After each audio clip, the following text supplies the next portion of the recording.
before 7 o'clock. The road was closed for around 3 hours.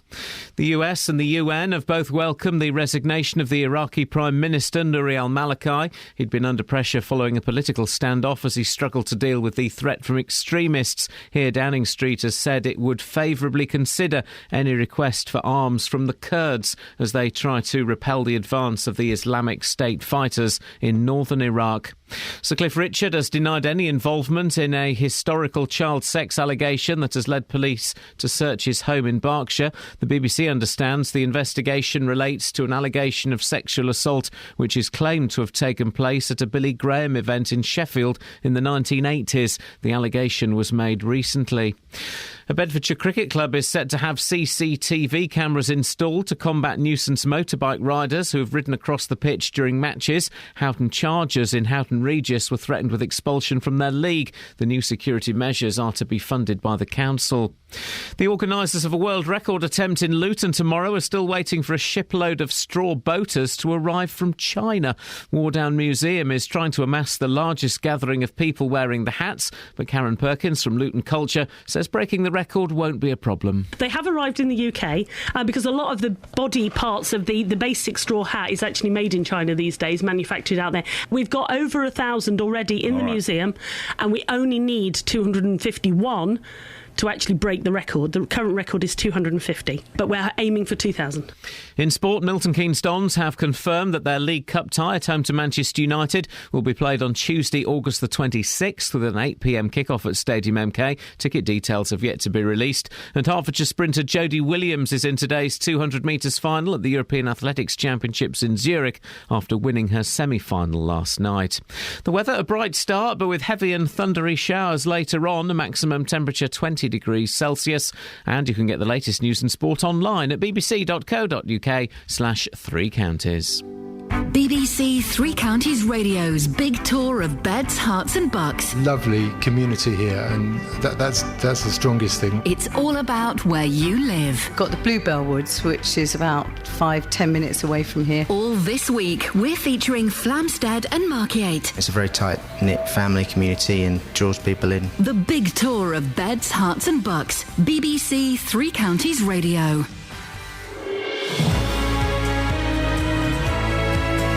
Morning! It's Friday. Man alive, was it raining yesterday or what? It is rain, isn't it, when it's water coming out of the sky? Yeah, that's right. Yes, it was raining. I got caught in it and it was fan-dabby-dozy. I loved it. Loved it. Makes you feel alive. Lots coming up on the show this morning, including... Hospital faces fine. Cricketers feeling fine. And it seems they can't find any more glass on Toddington's footy pitch. Whoever wrote this should be knighted. Oh, it was a woman? Well then...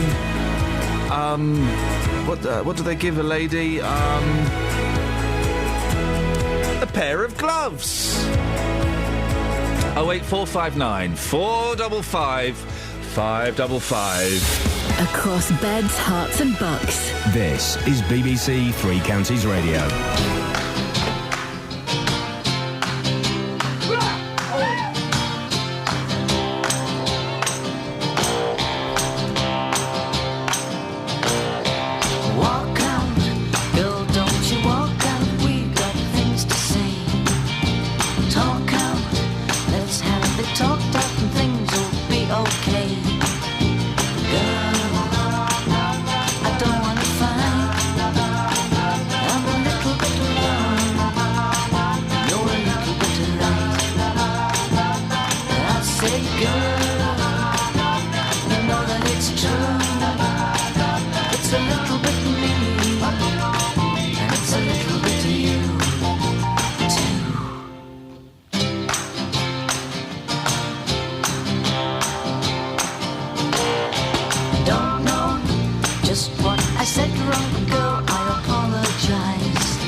Morning, this is Iain, the BBC Three Counties Radio. Don't forget you can give us a call about anything, well, almost anything today. 08459 455 555. Let's play carefully, shall we? Now, here's a story. West Herts Hospital Trust is due to be sentenced next week after admitting putting workmen at risk of exposure from asbestos. 47 people have been told they have a real risk of developing a disease in the future, although none currently have symptoms. Any fine imposed will come out of the Trust's care budget. West Herts is already dealing with a deficit of more than £13 million. Catherine Boyle joins me in the studio now. Catherine, what's the situation? West Herts Hospital's NHS Trust. It runs 3 hospitals, Watford, Hemel Hempstead and St Albans, and it reported itself to the Health and Safety Executive after a new member of staff expressed concern about asbestos in one of its buildings. They sent surveyors in, and that survey led to the Trust pleading to 5 counts of breaching health and safety regulations over a period of 11 years.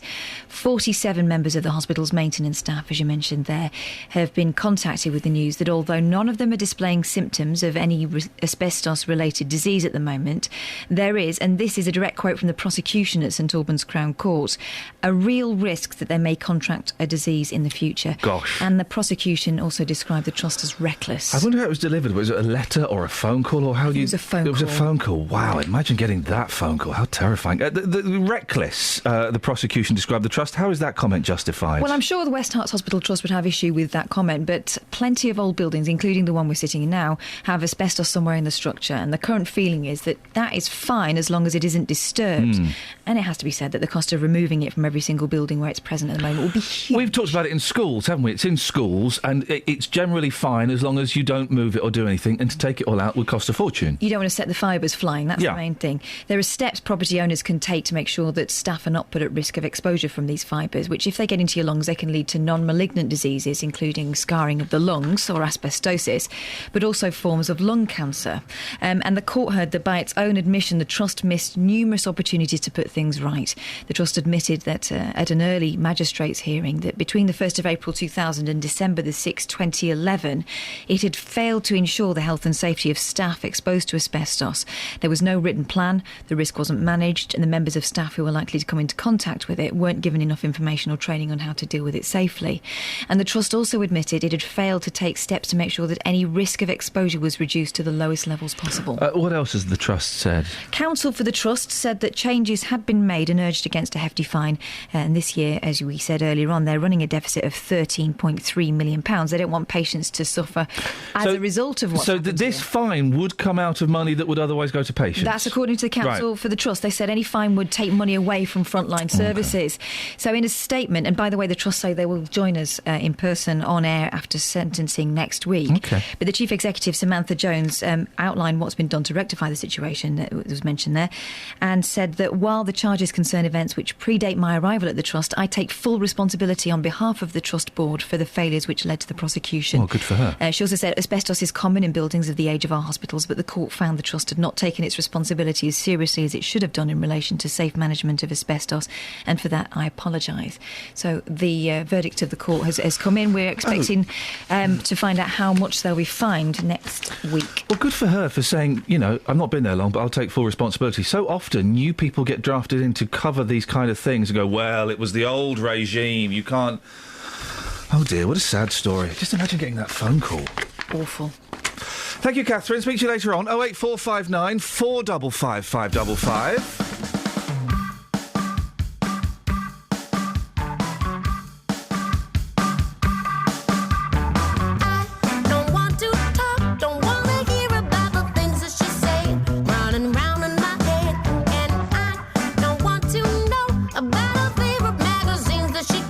About her blogs and her tweets.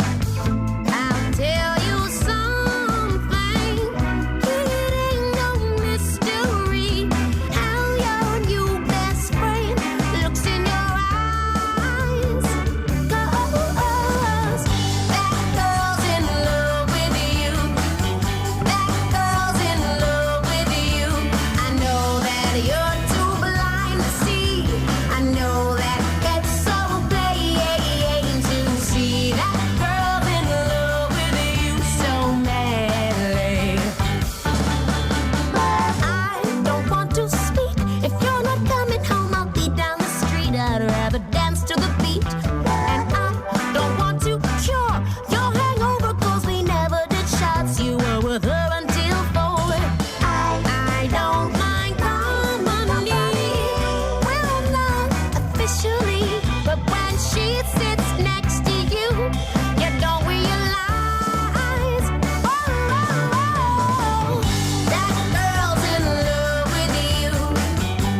start...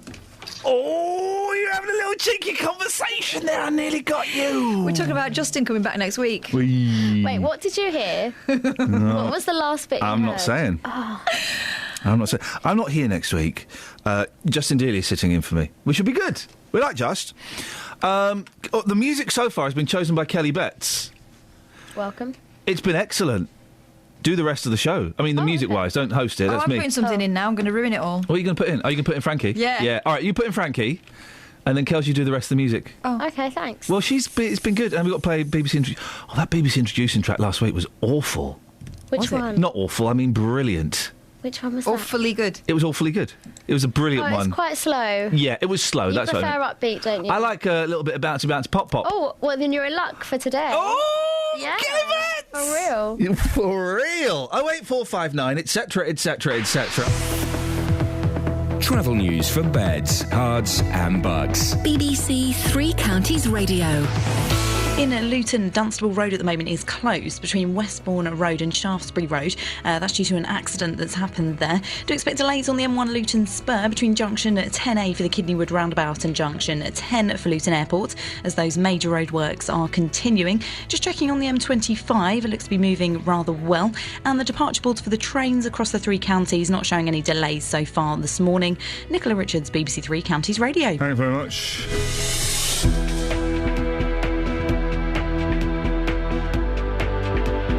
6:16. It's Friday, the 15th of August. I'm Iain Lee. These are your headlines on BBC Three Counties Radio.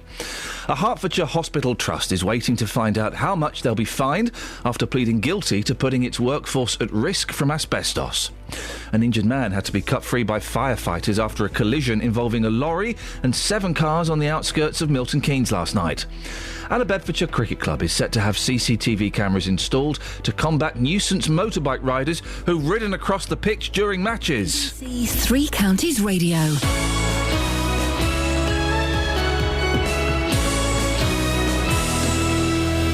Oh, I was just trying to catch you up mid-conversation. Please stop it. No, it's a dangerous game. It just means you have to be on your toes. Catherine and Kelly and Ellis as well are in the studio next door to me, and I control when they go on air and when they come off. And I have just put them on air, and I can make them come off any time I want. Go on then. There we go. Just like that, you see.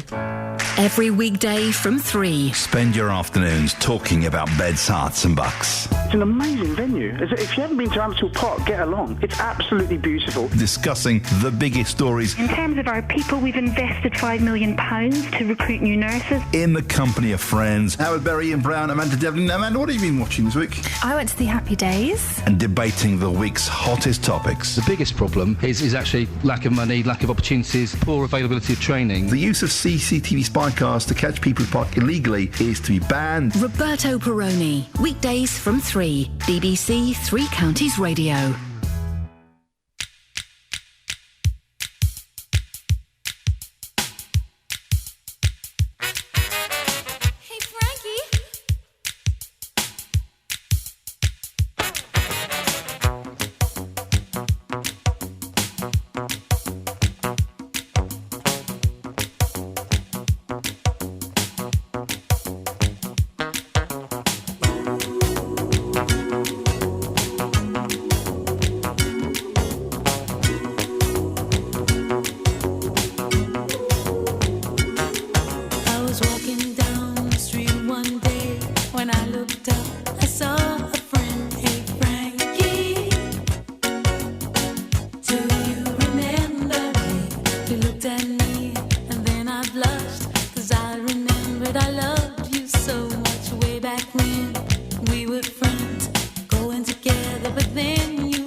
used to have this record, but I had to hide it from my from my mum and my sister. Shameful singles, call me now. Yeah, this is a very weird period in my life. Well, I will get the last chord in a minute because it's good. This is a very weird period in my life, and I think this period explains a lot. This must have come out, I'm guessing, 1984. Yeah, somewhere. Yeah. I was 11. I was still up north, and we moved here in '86. So I reckon '84, '85. Yeah, I was probably. Hang on, we go. This bit's good. Here we go.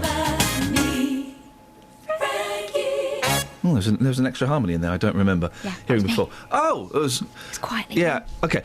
So I kept secret about having that record. I also kept secret the fact that I was going out with a girl on my street called Tiffany. But Tiffany would keep coming around and knocking on the door and stuff, and they say, "Your mum knew." Yeah, she did. I know. This is the thing. This is why. This explains a lot. She knew exactly what was going on, and she would tease me mercilessly. Here's the thing, mums: don't tease your kids for having, girlfriends and stuff. What are you supposed to do then? I don't encourage them. Yes, don't tease them, or just go, "Oh, that's nice." How are you going to feel though when your boys start getting? I mean, it is a weird. Whoa, boys! Hey, whoa! Well, exactly. That tends to be the dad's reaction. No, I'm not going to put any shame or guilt on them. I'll go, "Oh, yeah, that's nice." You won't be able to help yourself. No, I will. There will be a smile there. Part of the reason I'm so messed up is because of my mother's attitude towards my girlfriends. Really? Yeah. Oh, yeah. Totally. Don't you think when you see that little sheepish smile and they think that they're hiding it from you, you won't be able to help yourself, I know you. Anyway, I should probably stop there. 08459 455 555. Hey, now listen, this is a good story. A few months ago, on this show, we were approached by some cricket players in Houghton Regis. You remember this? They were angry because there were motorbikes being ridden all over the pitch, and the idiots on the bikes would go and steal the stumps, and they were being chased across the pitch. It was a story that we uncovered after visiting Houghton Regis on the Three Counties big... What's it called? What do they call it? Big tour. Oh, yeah, that's it. Well, Alice Glossop, who is our reporter today, remind us what's been going on with this, Alice. Well, we got the Houghton Chargers got in contact with us about the number of kids, and there were also some not so young people riding across the cricket pitch on motorbikes. This was actually when the games were being played. I know, it's crazy, isn't it? Yeah, the captain, Aziz Chowdhury, told us that there was one incident in which the cricket pitch bikers, they pinched the stumps and the team were all running around trying to get it back. Cricket pitch... What did you call them? The bikers. Cricket pitch bikers, by the way, guys. That's a great name for a band or a cricket team. Or a group of cricket bikers. Yobs. They were yobs, basically. Pretty much, yeah. Idiots. So it sounds quite funny, but that kind of... got them almost kicked out of the league because other teams started refusing to play there. Now, the Houghton Chargers, I have to say, they are the official cricket team of this show. We have adopted them as the official cricket team of this show. What did they do, the Houghton Chargers? To start with, they complained to the council and to the police. They asked the police to be there on match days so it would stop happening. Then they were told they'd have to cover the cost of resourcing that, and they just couldn't afford that.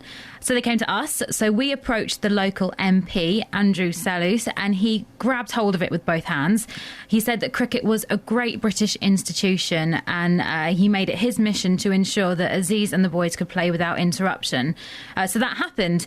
The next game got free support from the police, and the people of Houghton came out to support the team. Maybe it was the crowd or the police presence, but either way, there were no bikes that day.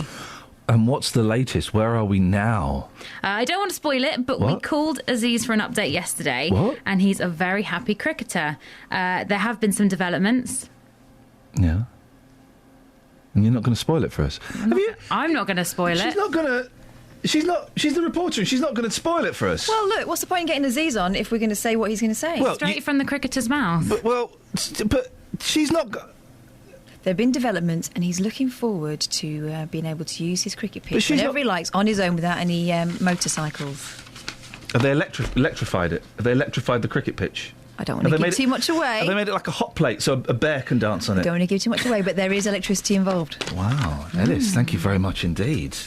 Now, usually I don't do this, but go ahead on, break them off with a little previews of the remix. Now, I'm not trying to be rude, but hey, pretty girl, I'm feeling you. The way you do the things you do reminds me of my Lexus cool. That's why I'm all up in your grill, trying to get you to a hotel. You must be a football coach, the way you got me playing the field. So baby, give me that, and let me give you that. Running her hands through my fro, bouncing on 24s. Why they say I'm ready? It's the remix to Ignition, hot and fresh out the kitchen. Mama rolling that body, got every man in here wishing. Sipping on coke and rum, I'm like, so what? I'm drunk. It's the freaking weekend, baby. I'm about to have me some fun. Bounce, bounce, bounce, bounce, bounce, bounce, bounce, bounce, bounce, bounce. Come on.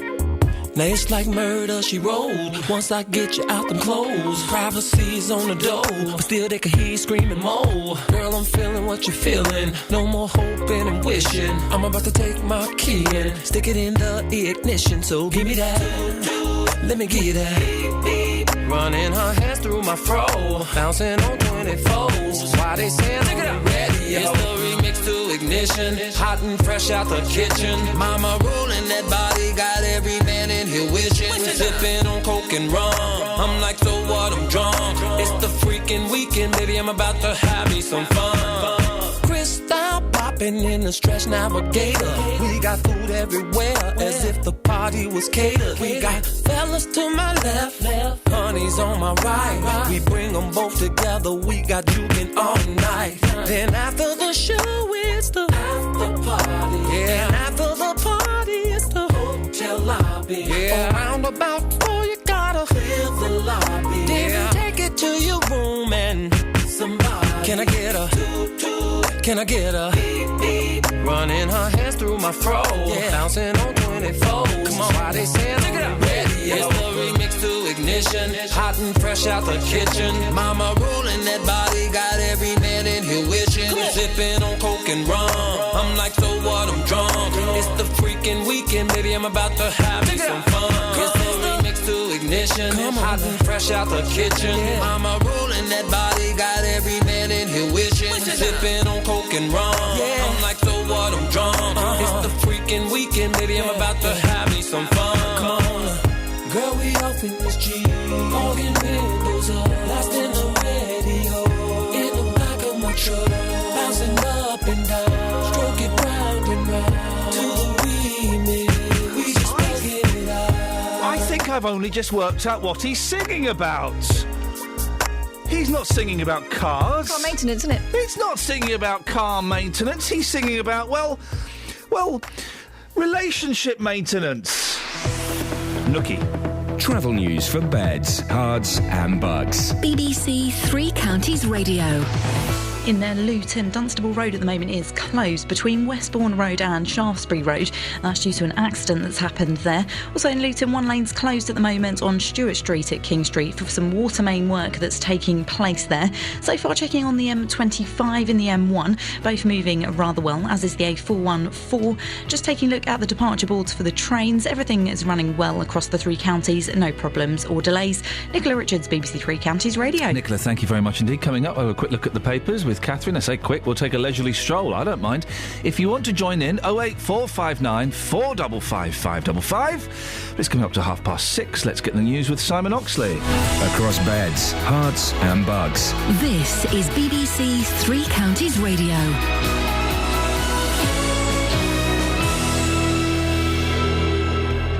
A Hertfordshire Hospital Trust is waiting to find out how much they will be fined after pleading guilty to putting its workforce at risk from asbestos. The West Herts Hospitals NHS Trust has pleaded guilty to 5 charges of breaching health and safety regulations.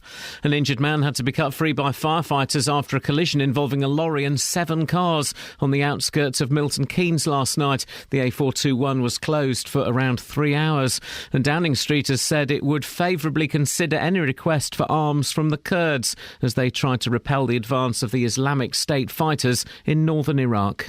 Three Counties Sports. BBC Three Counties Radio. Milton Keynes Dons have confirmed that their League Cup tie at home to Manchester United will be played on Tuesday, August the 26th, with an 8 p.m. kick-off at Stadium MK. The match will be live on Sky, but the Dons are yet to confirm ticket details.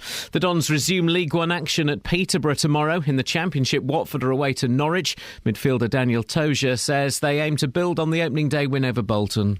We feel really good, it's just the beginning, but of course we feel much better in case we lost, that game. So You know, like we have a lot of position, very good players. So even in the bench, we have players sometimes who are easily starting maybe in another team. So I think the harmony, how you said, is really good.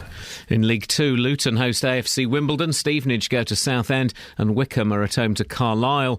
Just a day before the start of the new Premier League season, Crystal Palace are looking for a new manager after parting company with Tony Pulis by mutual consent. Former Watford boss Malky Mackay is the favourite to take over. Palace start at Arsenal tomorrow. Hertfordshire sprinter Jodie Williams is in today's 200 metres final at the European Athletics Championships in Zurich after winning her semi-final last night.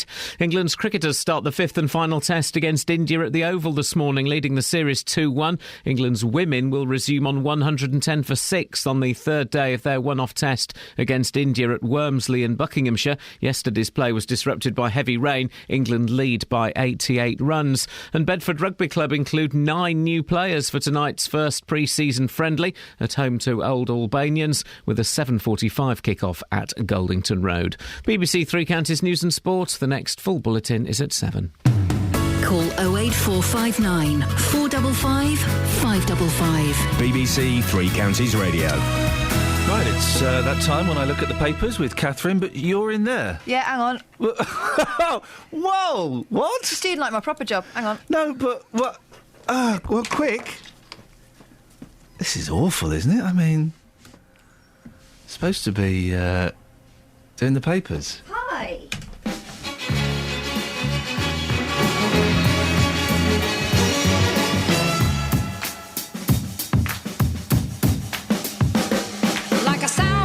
That lingers in your ear, but you can't forget from sundown to sunset.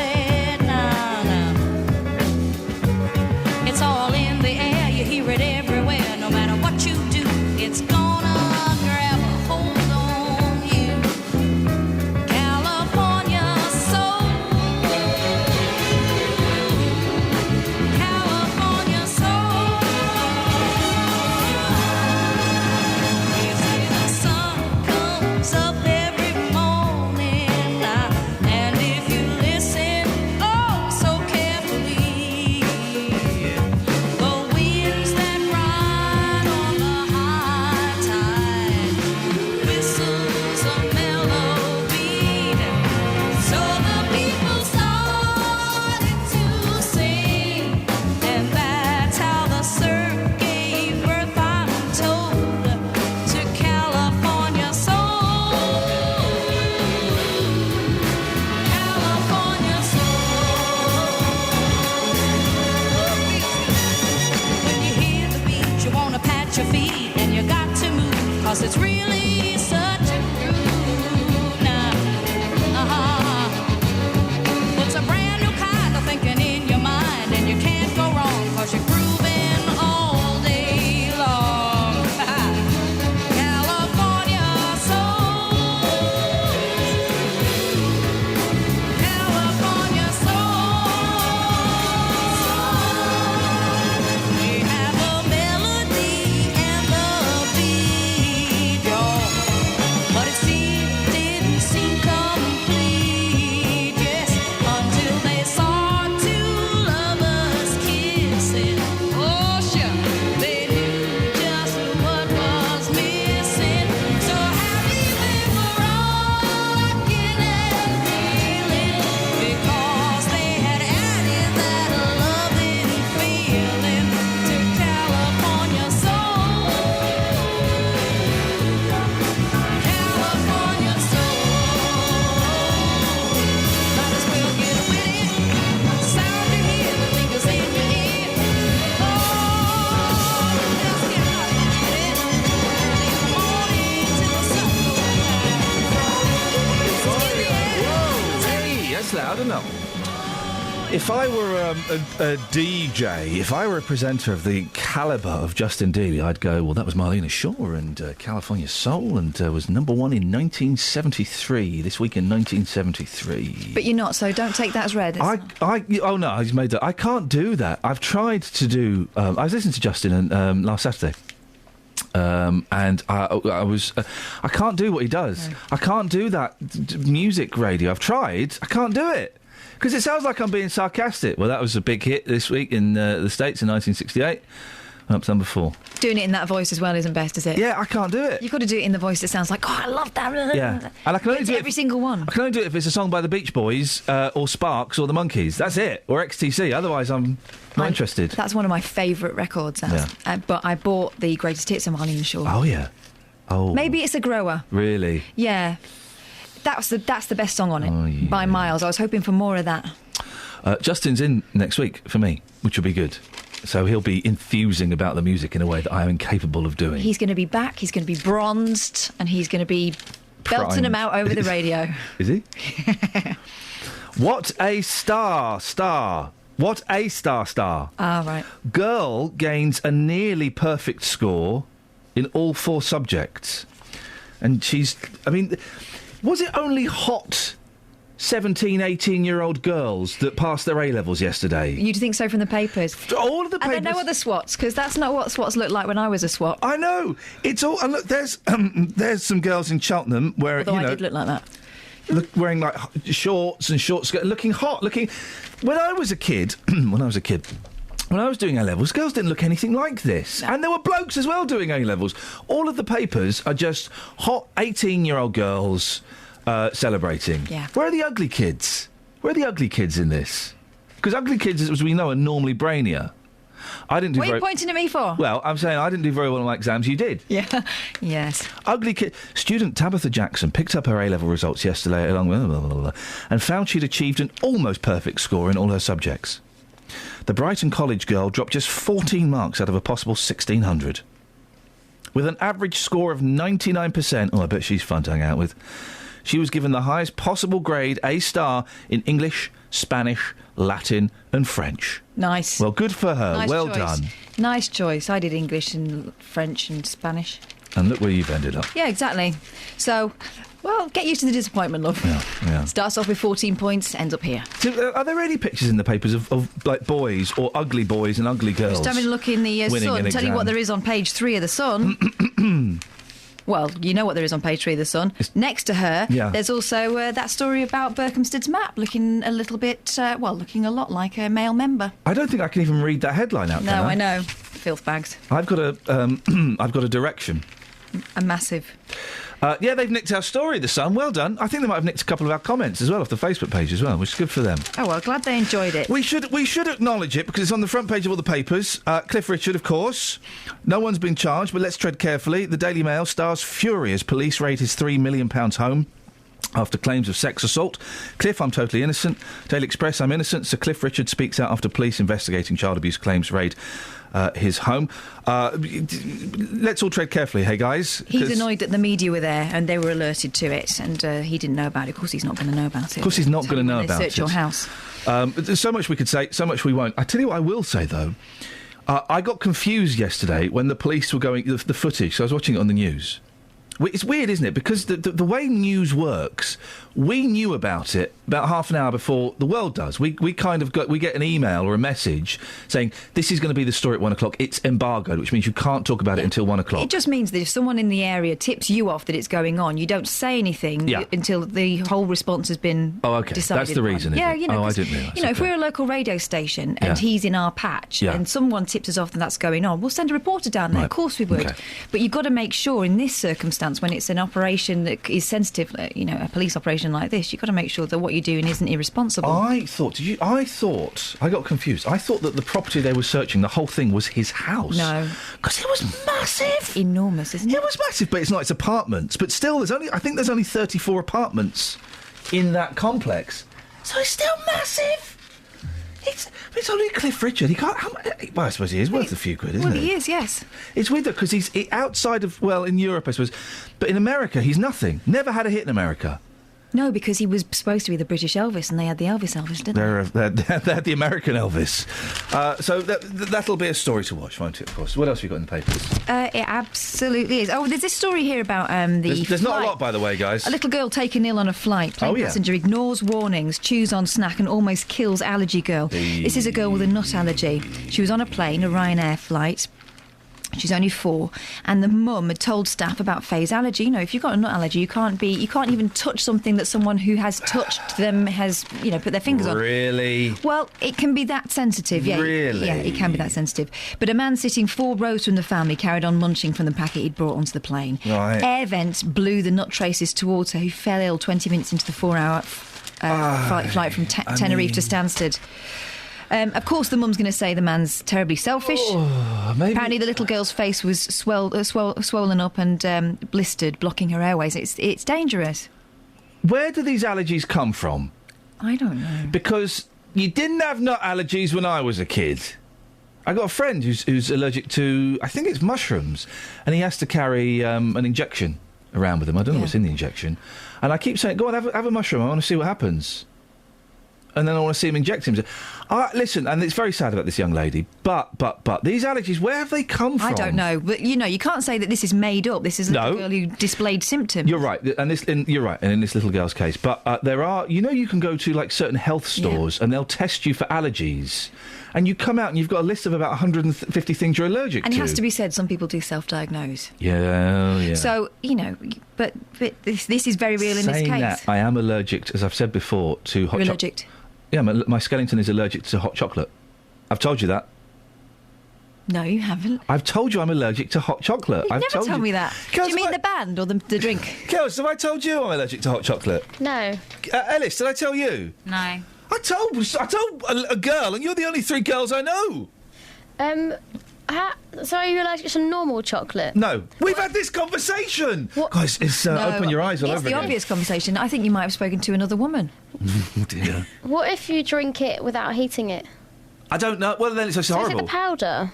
What happens is, right, is I always think, I'll have a hot chocolate. I don't always think it. I've learnt to deal with my disability, and I'm fine with it. So I don't want any pity. I wouldn't mind a coffee, but I don't want any pity from you girls. No, what happens is I'll be carried away. I'll be out with the boys, meaning my 2 children, not the lads, and they'll be having hot chocolate. So I think, I'll have a hot chocolate, and I'll be drinking the hot chocolate. I'll be enjoying the hot chocolate. Then immediately after the hot chocolate, I'll have an allergic reaction. What happens? I feel really sick, dizzy, sweaty. My face comes out in blisters and my airwaves blocked. The last 2 aren't true. No, I didn't think it was. But I get hot, sweaty and dizzy. It could be an intolerance. It could be that. I'm allergic. You're allergic. Why? My skeleton is allergic. Right, okay. What? In February? Does it only happen in February? It happens in any time of... Why? Oh, Kelly, I get what you're doing now. Goodbye. It happens at any time of the year. You're doing what I'm doing about chickens. Told you I was allergic to chickens the other day, didn't I? No. Feathers and that. What? It's because when I was a kid, a friend of mine had a chicken they found in the countryside and brought home to Manchester, their natural habitat. They found a wild chicken? That's brilliant.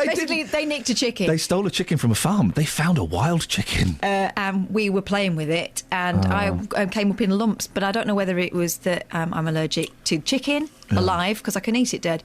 That's the usual procedure, isn't it? And or whether it was the feathers, or indeed whether that chicken had nits. You know you can hypnotise chickens, don't you? The only animal you can hypnotise is a chicken. It's not even an animal, it's a bird. It's true. What you do, this works. First of all, why would you want to hypnotise a chicken? Well, hang on a second. Why would you not want to hypnotise a chicken? You know I used to be a hypnotist, yeah? You know I used to do that? Yeah. Right. So, you know I used to be a hypnotist, don't you, Kels? No. Right, OK, I used to be a hypnotist. Oh. I used to hypnotise people. Did you? Yeah, I did. Yeah. Do you want to sound more Good impressed? story. Okay, let's do it again last You time. know I used to hypnotise people. No. Yeah, I used to be a hypnotist. Get out of town. Did you just hypnotise her then into doing that? Yeah, you see. Right. What you do with a chicken, you get its head still attached to the body. Why do they run around when they've got no heads? That's weird, isn't it? But I love it. I just Why can't stop not? watching. You get its head, you push its head onto the floor, you get your finger, you put your finger at its beak. Okay.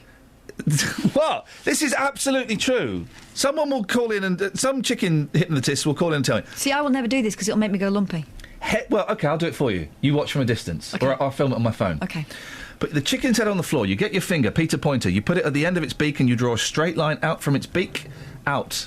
You got one hypnotised chicken, baby. And then what do you do with it? Make it think it's Elvis, forget the number 7, stuff like that. It's wicked. Travel news for beds, cards and bugs. BBC Three Counties Radio.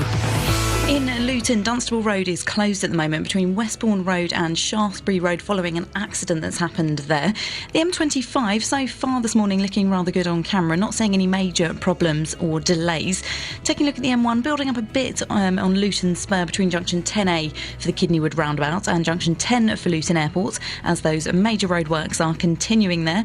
Checking on the departure boards for the trains, everything's running well and to time, no problems to report. Nicola Richards, BBC Three Counties Radio.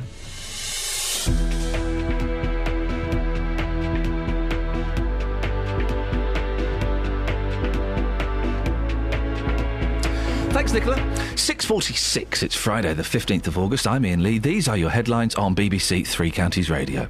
A Hertfordshire hospital trust is waiting to find out how much they'll be fined after pleading guilty to putting its workforce at risk from asbestos. An injured man had to be cut free by firefighters after a collision involving a lorry and 7 cars on the outskirts of Milton Keynes last night.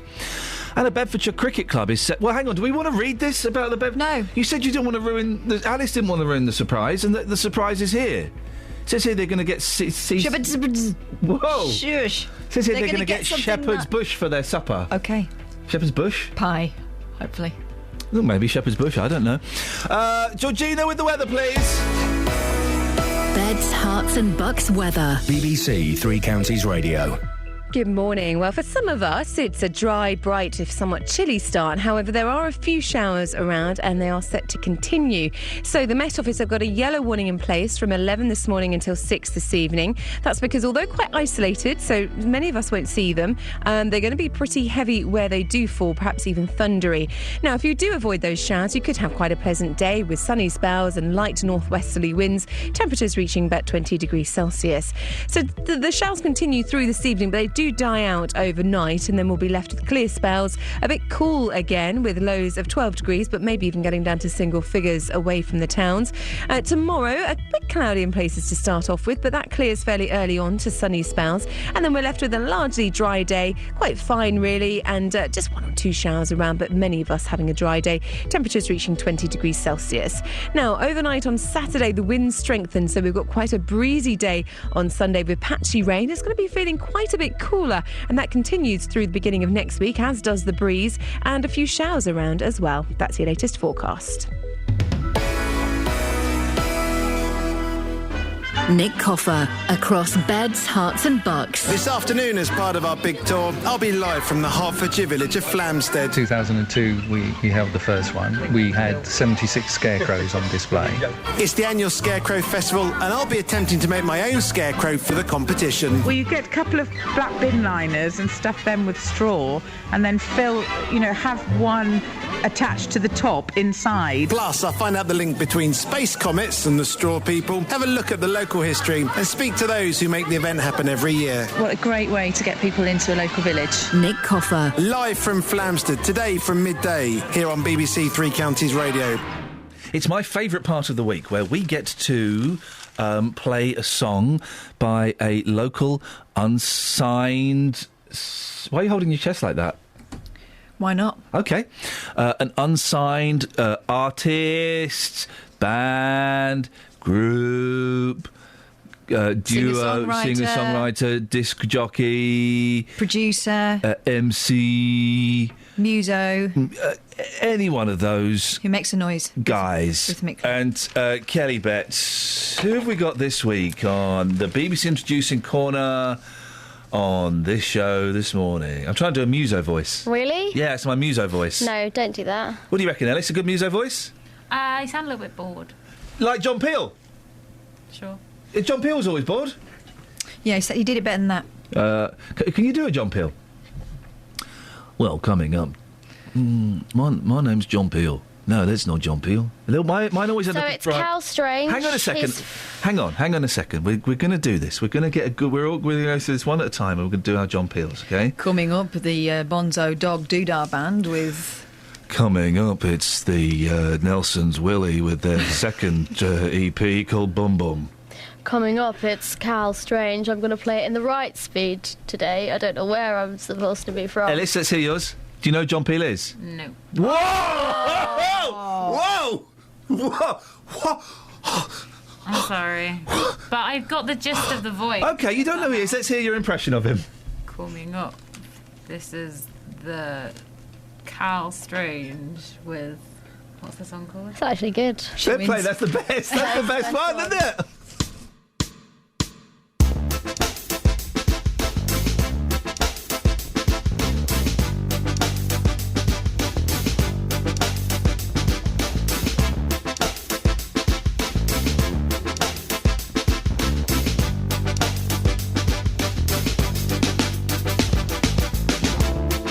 I'm sat in my room, thinking of the day I met you, a reunion of two souls who are born to be lovers entwined, oh such unity. Oh my, well I'm just that guy, I just that guy who found his prize, a treasure, more than gold. And now, I'm so in love, in love. Ooh, ooh, ooh, ooh. I'm in love, mommy, in love, mommy. Ooh, ooh, ooh, ooh. The sky's been blue since I found you, reflecting on our love, showing that it's true. You fell into my arms when the wind was blowing strong, kept you close, and I'll never let you go. Well, I'm just that guy, I'm just that guy who found his prize, a treasure, more than gold. And now, I'm in love, in love. Ooh, ooh, ooh, ooh. I'm in love, mommy, in love, mommy. Ooh, ooh, ooh, ooh. Anybody know what I'm talking about? 'Cause these words from my mouth can't describe the way I feel, what I see in you, in you. Oh my, well I'm just that guy, I'm just that guy who found his prize, a treasure, more than gold. And now, I'm so in love, in love. Ooh, ooh, ooh, ooh. I'm in love, mommy, in love, mommy. Ooh, ooh, ooh, ooh. I'm in love, in love. Ooh, ooh, ooh, ooh. Hey, that's all right, isn't it? That's all right. That counts. We didn't give Cal Strange the full promotion he deserved. Assuming it's a gentleman. He sounds like a gentleman. You can't tell these days. It's a gentleman. Yep. He's an urban music producer from Luton, and the vocals Yeah, I on know. that are by Rayon Nilsson. Yeah, Rayon. Okay. And if I wanted to go to our price and buy that, is it out on a 7-inch coloured vinyl flexi disc? What are we talking about here, guys? Sure. I mean, he's on Twitter, Cal_Strange, CAL. He's also on Facebook if you want to check him out. And then you can see lots of other songs that he's done, All you know. right. We get the idea. But tune in to Introducing every Saturday night from 8. Sorry? You said it too fast for it to be understood. Sorry. Tune in Yeah. to BBC Introducing every Saturday. Okay. I found something in the paper I've never seen Can before. I just say, Catherine has made me laugh out loud, which doesn't happen very often. I made myself laugh, but I'm going to give her the credit because she's got low self-esteem at the moment. What? She said, "Oh, have you seen the Nelson Mandela film?" And I said, "What did I say that was so wonderfully clever?" And I said I've seen it. It was pretty good, and you went, "No." I mean, I remember it. I remember it. And I went, "What? His life?" I remember it happening. I remember Nelson Mandela's life happening. I don't need to see the film. Oh, God. No, I see what you're saying. That's... But, you know, in a few... There were other in bits, 10 years... There were other bits that no one saw. But I remember his life happening. In 10 years, you watch it and you'll be like, oh, yeah. Oh. I'm not going to watch it. I remember it. Yeah, but you might not remember all the bits in 10 years. I'm so old. I was saying this earlier. I'm so old that we didn't have a cassette player in our car. We just had a radio with the big buttons on, the big chunky buttons on. And my dad thought he was dead clever by getting one of those portable cassettes, the little ones, putting it sort of near where the handbrake goes and tying it on with like string and sellotape, and we played cassettes of that. I remember when we thought you had to be rich to have a toaster. Oh, yeah, I do. Use the grill. My mum and dad always, and I only changed this about 6 years ago, they always said, whenever we go on the beach, never go on the sun lounges, they cost too much money. Never go on the sun lounges, they cost... So we'd always end up on a towel or burning hot sand. Yes. Now, 6 years ago, I thought, do you know what? I'm doing all right. I've got a good job. I'm going to treat myself to a sun lounger. There's only a couple of quid for all day. Oh, the place where I went was very exclusive. Cost a fortune. We only did it one day. Really? How much? Back to the towels, kids. How much did it cost? It was loads. No, where are we going, Grace? It's like £5 per sun lounger for the day. You get to wallop. You had to pay extra for a parasol. Well. And it was a private beach. Well. So you couldn't even shop around. These people, they're trying to make money. Will decorating harm my budgie? Oh, sorry, Steve. Yeah, laugh. I didn't even know you were there, Steve. You're laughing, yeah? Yeah, well... I've got things to do. Well, what? Go off and be offensive to someone? Go what? Hello, Steve, what have you got for us? About these motocross people and the motocrossers. Yeah. Yeah. What about if the council provide more facilities, like up the hills or a car park for go-karting and motocrossing for these youngsters and encourage them to... There's a motocross track nearby. Well, yeah, exactly. Yeah, well, no, exactly. There is one, so they provide it. They prefer the cricket pitch. Where is that one? It's nearby. Is it Dunstable? Someone will tell us. It was Dunstable, I think. That's not a million miles from Howden Regis. Yeah, they encourage it. They should advertise it more. Well, no, but it's there. Just because you don't know about it, Steve. If you've had a motorbike, you'd know. Well, I haven't got motorbike. Surely we keep moaning about the youth today, but we don't really encourage them to help, do we? Wait a minute. We don't keep moaning about the youth today. By the way, some of the people on the bikes weren't youths. They were grown men with kids on the back.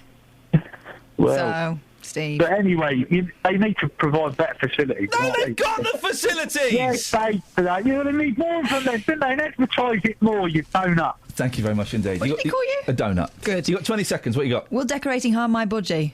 This is in the national newspaper. They've got a vet. David Grant works as Animal Magic. I let my budgie fly freely around my room in my house. He only goes to his cage to eat and sleep. Oh, imagine. I want to paint the room and have been told that paint fumes are harmful to budgies. Is this true? The answer, yeah. Depends. Travel news for beds, cards and bugs. BBC Three Counties Radio. Taking a look so far, Luton and Dunstable Road is closed in both directions between Westbourne Road and Shaftesbury Road. That's following an accident that happened a little earlier. Just getting in that in Hitchin, Parkway's partially blocked as well, just at London Road because of an accident there as well. Take a look at the A1, Watford Way. That's looking rather heavy on camera, heading southbound between Apex Corner and Mill Hill Circus. So far, the M25 moving rather well, and there's no reported problems on the trains. Nicola Richards, BBC Three Counties Radio.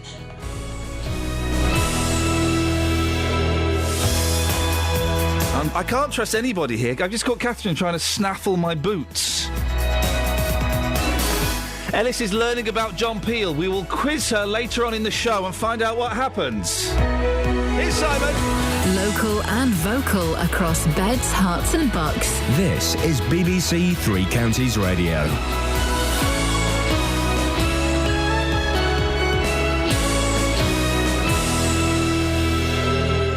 It's 7 o'clock. The headlines: Hertfordshire Hospitals Trust to be fined over asbestos. Man injured in 8-vehicle crash in Milton Keynes. And world record attempt to go ahead in Luton. BBC Three Counties Radio. A Hertfordshire Hospital Trust is waiting to find out how much they will be fined after pleading guilty to putting its workforce at risk from asbestos. The West Herts Hospital's NHS Trust has pleaded guilty to 5 charges of breaching health and safety regulations. More from Carol Abercrombie. The offences relate to the 3 hospital sites in St Albans, Hemel Hempstead and Watford over a 10-year period. They were found by the court to be reckless in the way they'd managed the asbestos in their buildings. The chief executive says they have since spent more than £1.5 million in the safe removal and management of asbestos and will spend a further £500,000 this year. An injured man had to be cut free by firefighters after a collision involving a lorry and 7 cars on the outskirts of Milton Keynes last night. The crash happened on the A421 between Junction 13 of the M1 and the Kingston roundabout just before 7 o'clock. The road was closed for around 3 hours. The US and the UN have both welcomed the resignation of the Iraqi Prime Minister Nouri al-Maliki. He'd been under pressure following a political standoff as he struggled to deal with the threat from extremists. Here, Downing Street has said it would favourably consider any request for arms from the Kurds as they try to repel the advance of the Islamic State fighters in northern Iraq. More from Ben Wright. France and the United States have already decided to supply arms directly to Kurdish forces. The UK is helping to transport Soviet-era weapons from Eastern Europe.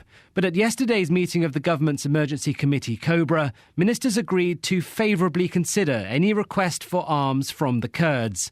Downing Street sources said the government had not yet been asked for direct military assistance, but it's clearly a possibility. Sir Cliff Richard has denied any involvement in a historical child sex allegation that has led police to search his home in Berkshire. The BBC understands that the investigation relates to an allegation of sexual assault which is claimed to have taken place at a Billy Graham event in Sheffield in the 1980s. The allegation was made recently. The organisers of a world record attempt in Luton have spent £1,000 more than planned because of the late arrival of straw boaters from China. Wardown Museum is trying to gather the largest number of people tomorrow wearing the hats. Karen Perkins from Luton Culture says they had to get an emergency supply. We found out that our 2,000 hats had been delayed. Finally, we know they are in the country and they're going through customs at the moment. But obviously we were concerned about whether we get them. But luckily we've managed to find a backup supplier who has given us initial 1,000 hats and is on reserve and sort of at the press of a button will deliver an additional 1,000 if the order doesn't materialise sometime between Friday night and Saturday morning. In sport, Milton Keynes Dons have confirmed that their League Cup tie at home to Manchester United will be played on Tuesday, August the 26th, with an 8 p.m. kick-off at Stadium MK. Ticket details have yet to be released. And Hertfordshire sprinter Jodie Williams is in today's 200 metres final at the European Athletics Championships in Zurich after winning her semi-final last night. The weather, a mixture of sunny spells and scattered showers with heavy and thundery showers later on, a maximum temperature 20 degrees Celsius, and you can get the latest news and sport online at bbc.co.uk/3 counties.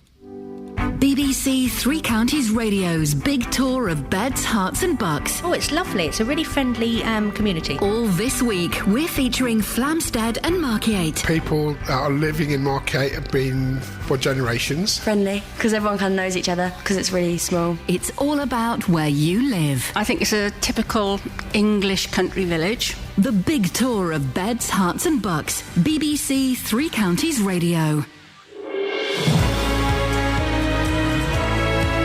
Morning! This is Iain Lee, BBC Three Counties Radio. It's the freaking weekend, baby.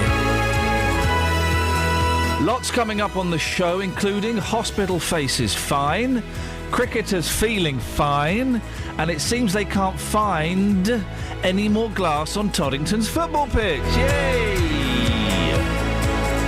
You can give us a call about anything you want, though, to be honest. Almost anything you want, though, to be honest. Steve raised an interesting point there. He said that we're always knocking the young people. I don't think we are on this. We weren't, because they're not young. No, they're of all varying ages, and I think it'd be very difficult. I get accused of knocking the old, accused of knocking the... I don't think we particularly knock anybody unless they deserve a good knock. In this case, it's not just youthful hijinks, it's people riding through a cricket match. 08459 455 555. We don't knock the young on this show. We are the young. Hey, yeah, that's it. We are the young, baby.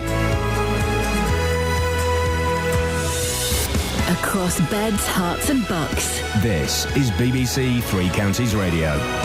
We are the young. But you can give us a call about anything. The way it works for all of you new listeners is I throw this stuff out there and you can call in about that, or you can call in about whatever you fancy. If you just fancy a chat. The only thing you can't call... Well, OK, probably best we don't call in about some of the front pages today. Let's avoid that. And also, don't call in if you just want to do a big up or a shout out or say happy birthday to your mum. We don't do that. No, we don't do it. We're not Ken Bruce. Can I just say to my mum happy birthday? Well, no. Phone her up, send her a card, go round. And don't use a radio station to do it. She's probably not listening anyway, so... it doesn't mean you love her anymore. In fact, I would suggest it means you love her less if you're using... Can we not do a Big Up Friday? No. Where when callers ring in to come on about a certain subject, at the end they're allowed to big up 3 people. No, 3? No! Come on. They can big up no people. It always sounds really good. No, I'd like to big up my friend Jane, my mate Tommy, and my best friend Darren. Who gives a monkeys about Jane, Tommy and Darren? Jane, Tommy and Darren. Well, they do, obviously. And their mum. And their loved ones and their family, their friends. And they get their family to listen again in case they missed it. No. Anyway, why are we bigging up Jane, who and Tom? Darren. Tommy and Darren. They are pretty cool. Darren's a dodgepot. Have you read some of the stuff about Darren on the internet? Yeah, you can't believe that stuff. Yeah, you got to believe some of it. But, no... We're not. What I'm saying is, you can call in about anything you want, but apart not from Jane, Darren, and Tom, or the front pages. Apart from that, not those people specifically. If you hear a whisper about them, then give us a shout. But what I'm saying is, you can't phone in to do big ups and shout outs and birthdays and dedications. And I hate that stuff. So you can't do that. So we're not doing Big Up Friday. No. But other than that, we are very, very interested in you. 08459 455 555.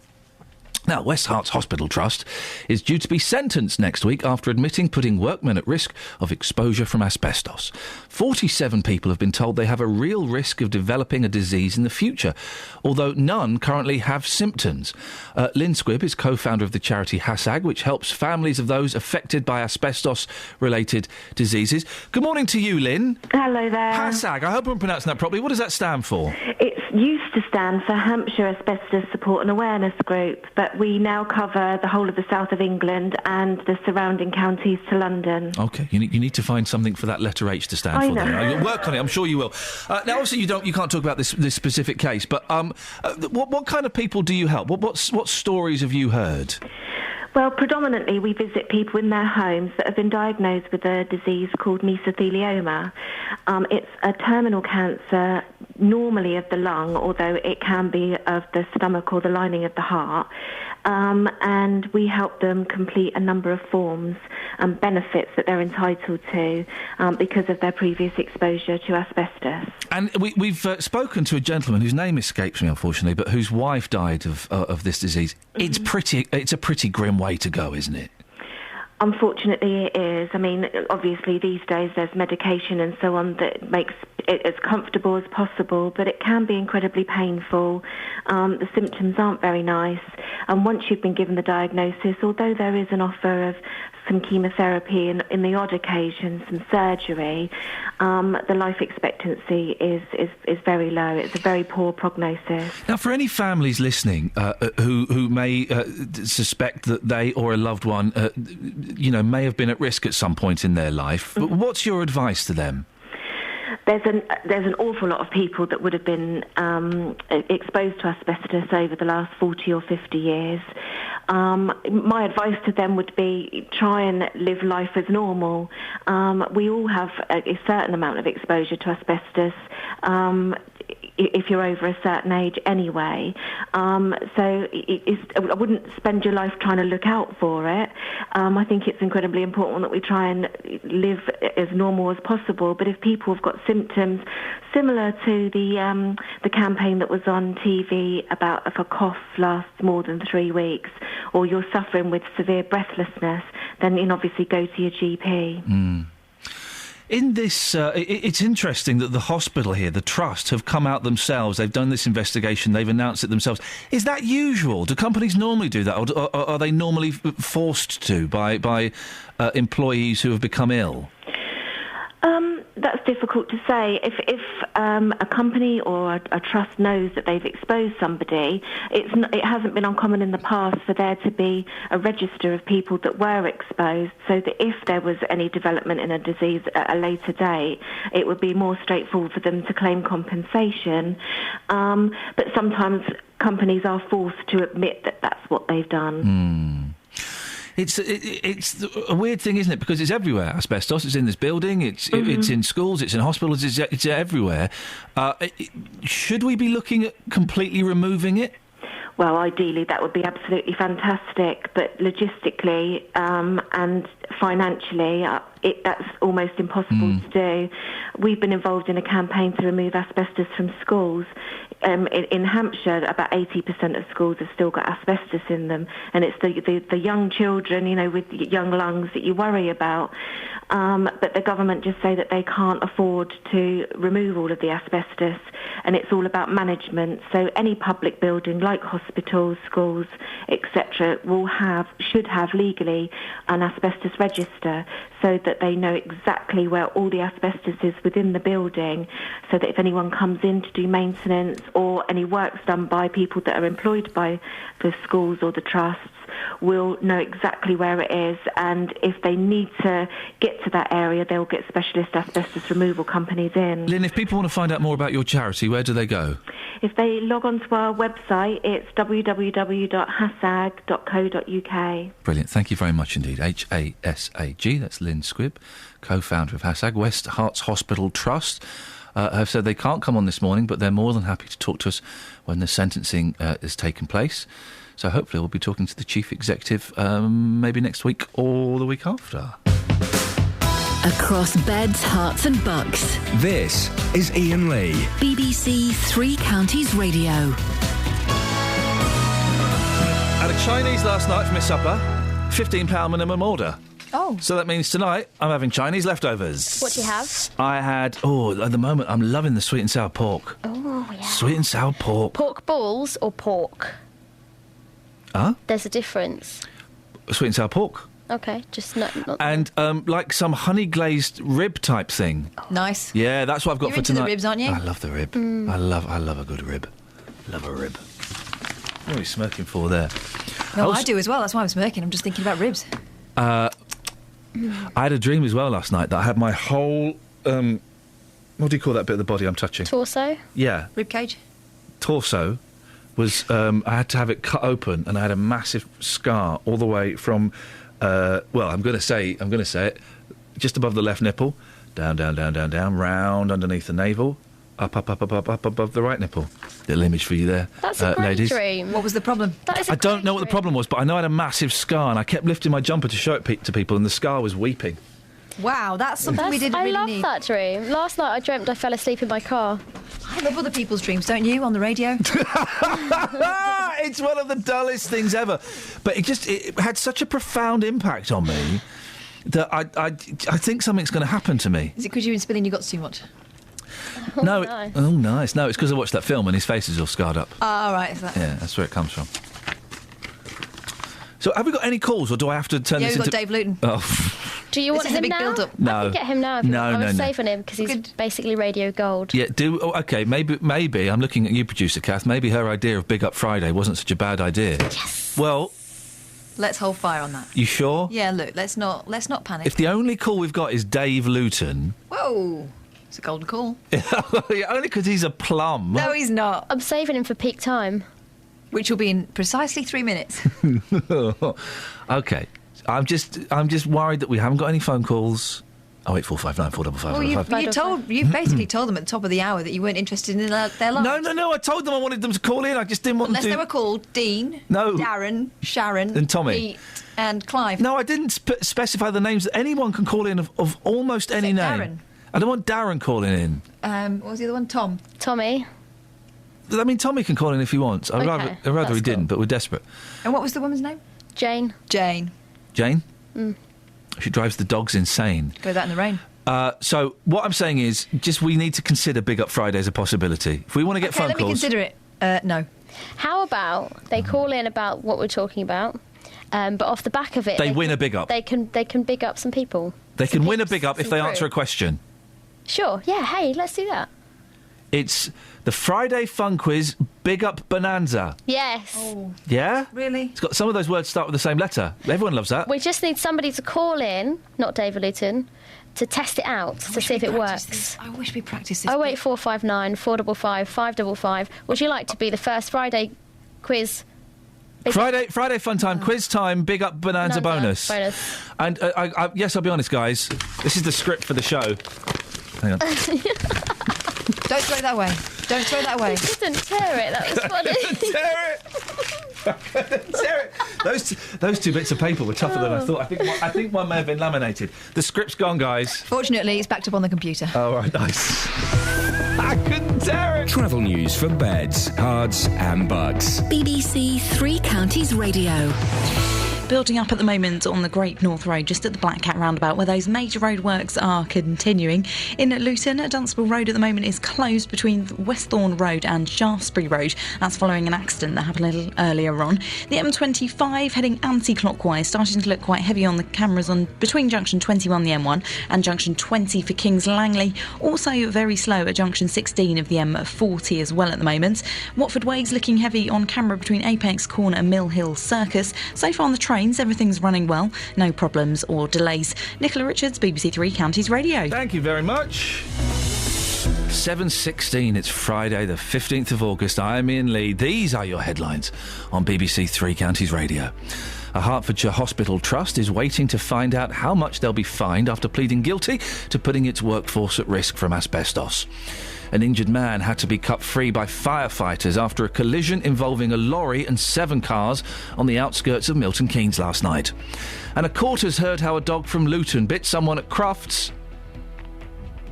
Have you heard this story? Isn't it? Have you heard this? It's bad, but flipping out. A court... Oh, is this real? Yes.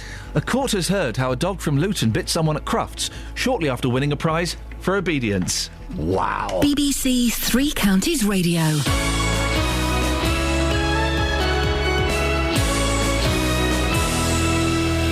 BBC Three Counties Radio's big tour of beds, hearts and bucks. Lovely community here, and that's the strongest thing. Inviting everyone to where you live. Oh, it's lovely. It's a really friendly community. All this week, we're featuring Flamstead and Markyate. It's friendly, nice, quiet village.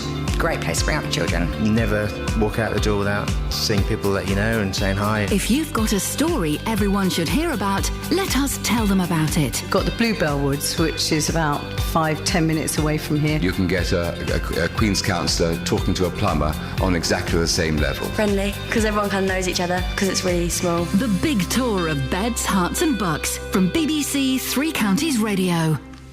Dave Luton's on the line. Morning, Dave. Good morning, Plum. You're a plum. Something interesting, Dave, I've only just thought of. Yeah? Oh, good. Here we go. It's a coincidence, isn't it, that you live in Luton and your last name's Luton? You're like Joey Essex. No, my name's not Dave Luton. But you live in Luton, yeah? Well, I'm a Lutonian, yeah. And your last name is Luton, just like Joey Essex? Oh, no, it's Dave from Luton. So your middle name's From? No, you're an old great. It's actually weird, that, isn't it? It's just weird. It's like being called Steve Pork, and you're a butcher.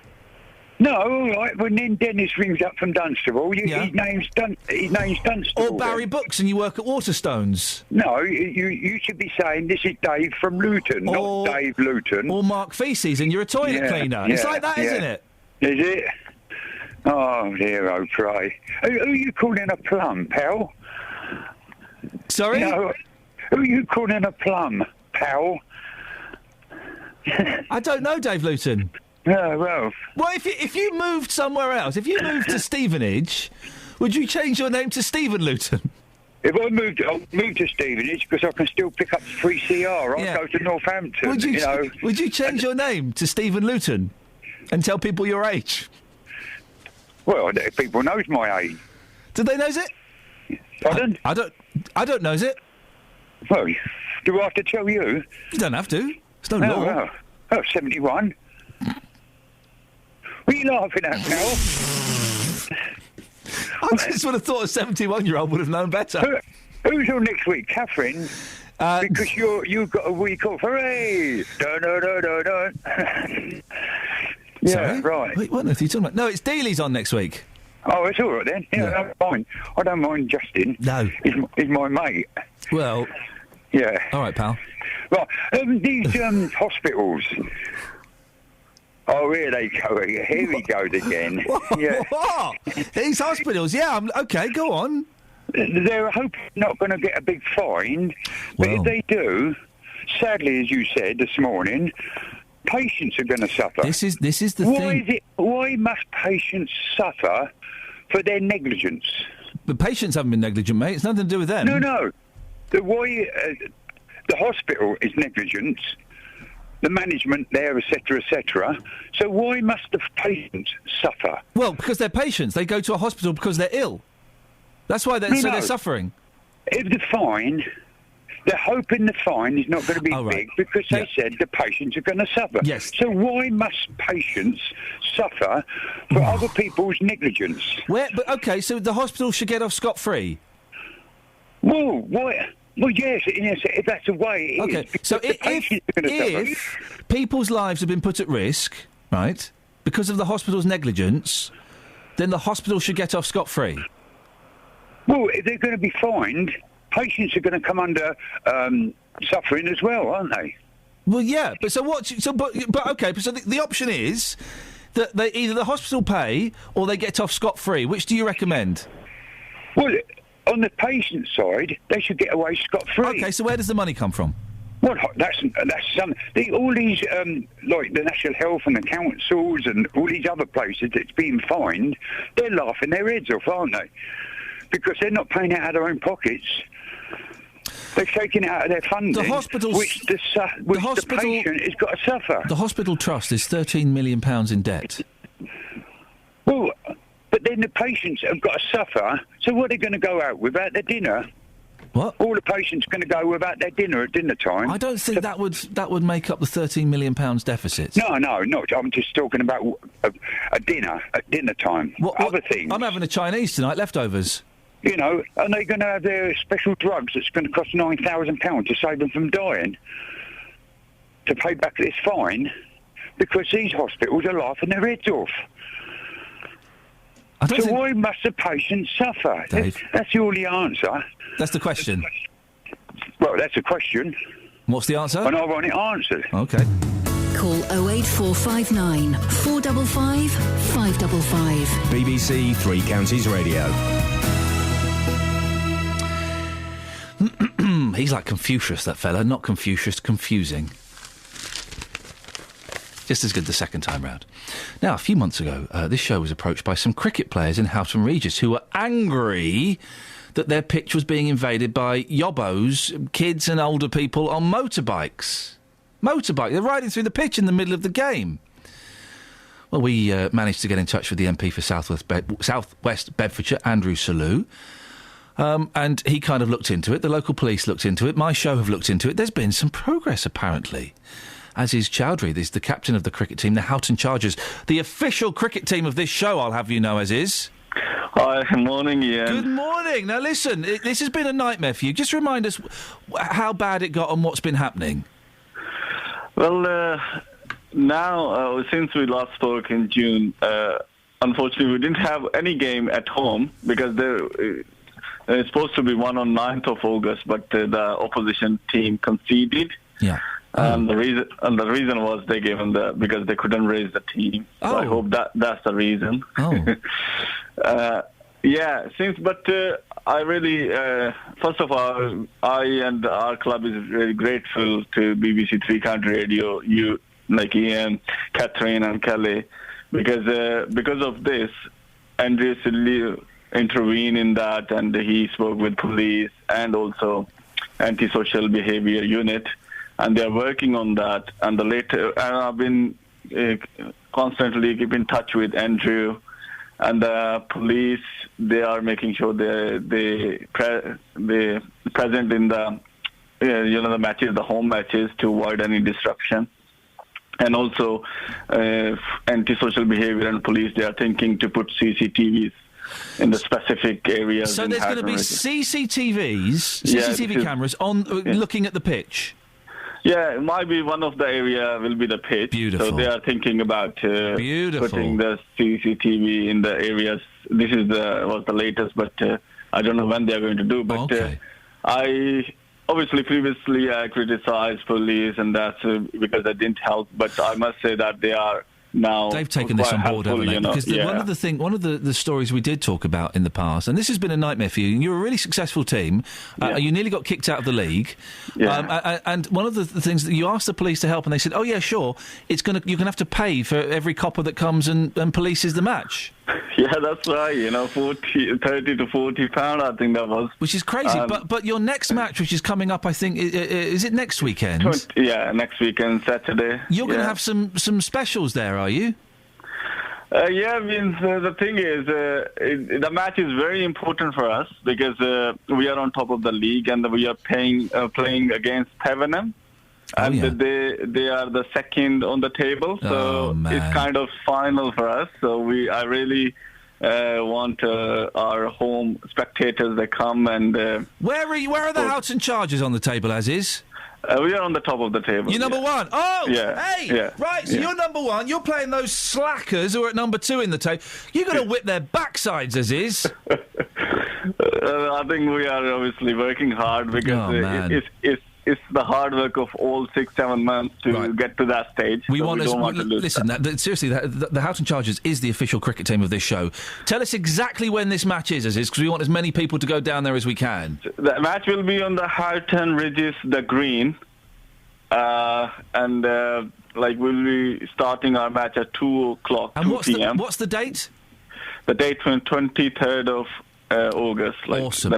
We want as many people to go down there, cheer on the Houghton Chargers. And is this the last? I don't really know much about the cricket season. Is this the last game of the season? No, that will be then. After that, there will be another home game on 30th of August. Okay. Again on the Houghton Ridges, the green. Okay. 2 o'clock start. All right. Well, listen. So we want as many people to go down there. You're playing You're number one. We're playing number two. Yeah. And by the way, yobs and idiots on motorbikes. There's going to be coppers, and they've got CCTV cameras. So just forget it. All right. Leave them alone. As is. Listen. I wish you the best of luck. Thank you. And I'm really glad we'll be speaking, I think, to Andrew Selous a little bit later on. But I'm really glad that we stuck with this and that we're finally getting a positive outcome. Yeah, I think that's the reason. We are on the top of the table because we are enjoying our cricket without fearing that disruption will come or something. So it's really good so far. It's always a pleasure to talk to you, mate. Have a great weekend, and we'll speak soon. Thank you very much indeed. As is Chowdhury, captain of the cricket team, the Houghton Chargers, the official cricket team of this show. And I'm glad we stuck with that. It would have been very easy to hear their story and go, "Oh, that's sad," and moved on. But we've kept pushing. I know that Andrew Selous, MP, has done a lot of work behind the scenes, and it looks like it's paying off. Cracking stuff. 08459 455 555 is the telephone number if you want to give us a call. If you want to play the Friday Fun Time Big Up Yourself quiz, a Holics pub quiz night.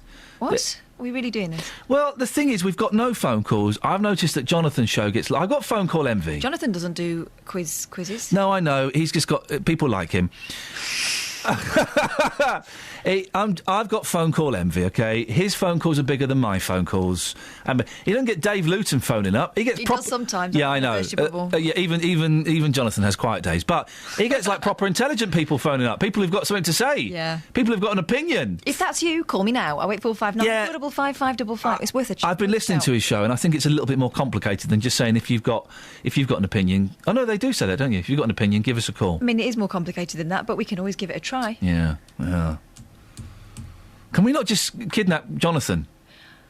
I've not really thought this idea through. Tie him up, put him in a cupboard, and he doesn't get released until his callers call my show and make me look popular. It could just work. 08459 455 555. Travel news for beds, cards and bugs. BBC Three Counties Radio. In Luton, Dunstable Road is closed between Westbourne Road and Shaftesbury Road following an accident that happened a little earlier on this morning.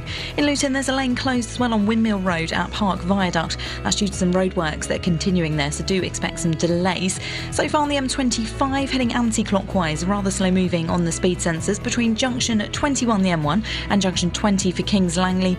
Also anti-clockwise in the M25, rather heavy at junction 16 for the M40. And the A1 Watford Way, that's looking busy on camera, heading southbound between Apex Corner and Mill Hill Circus.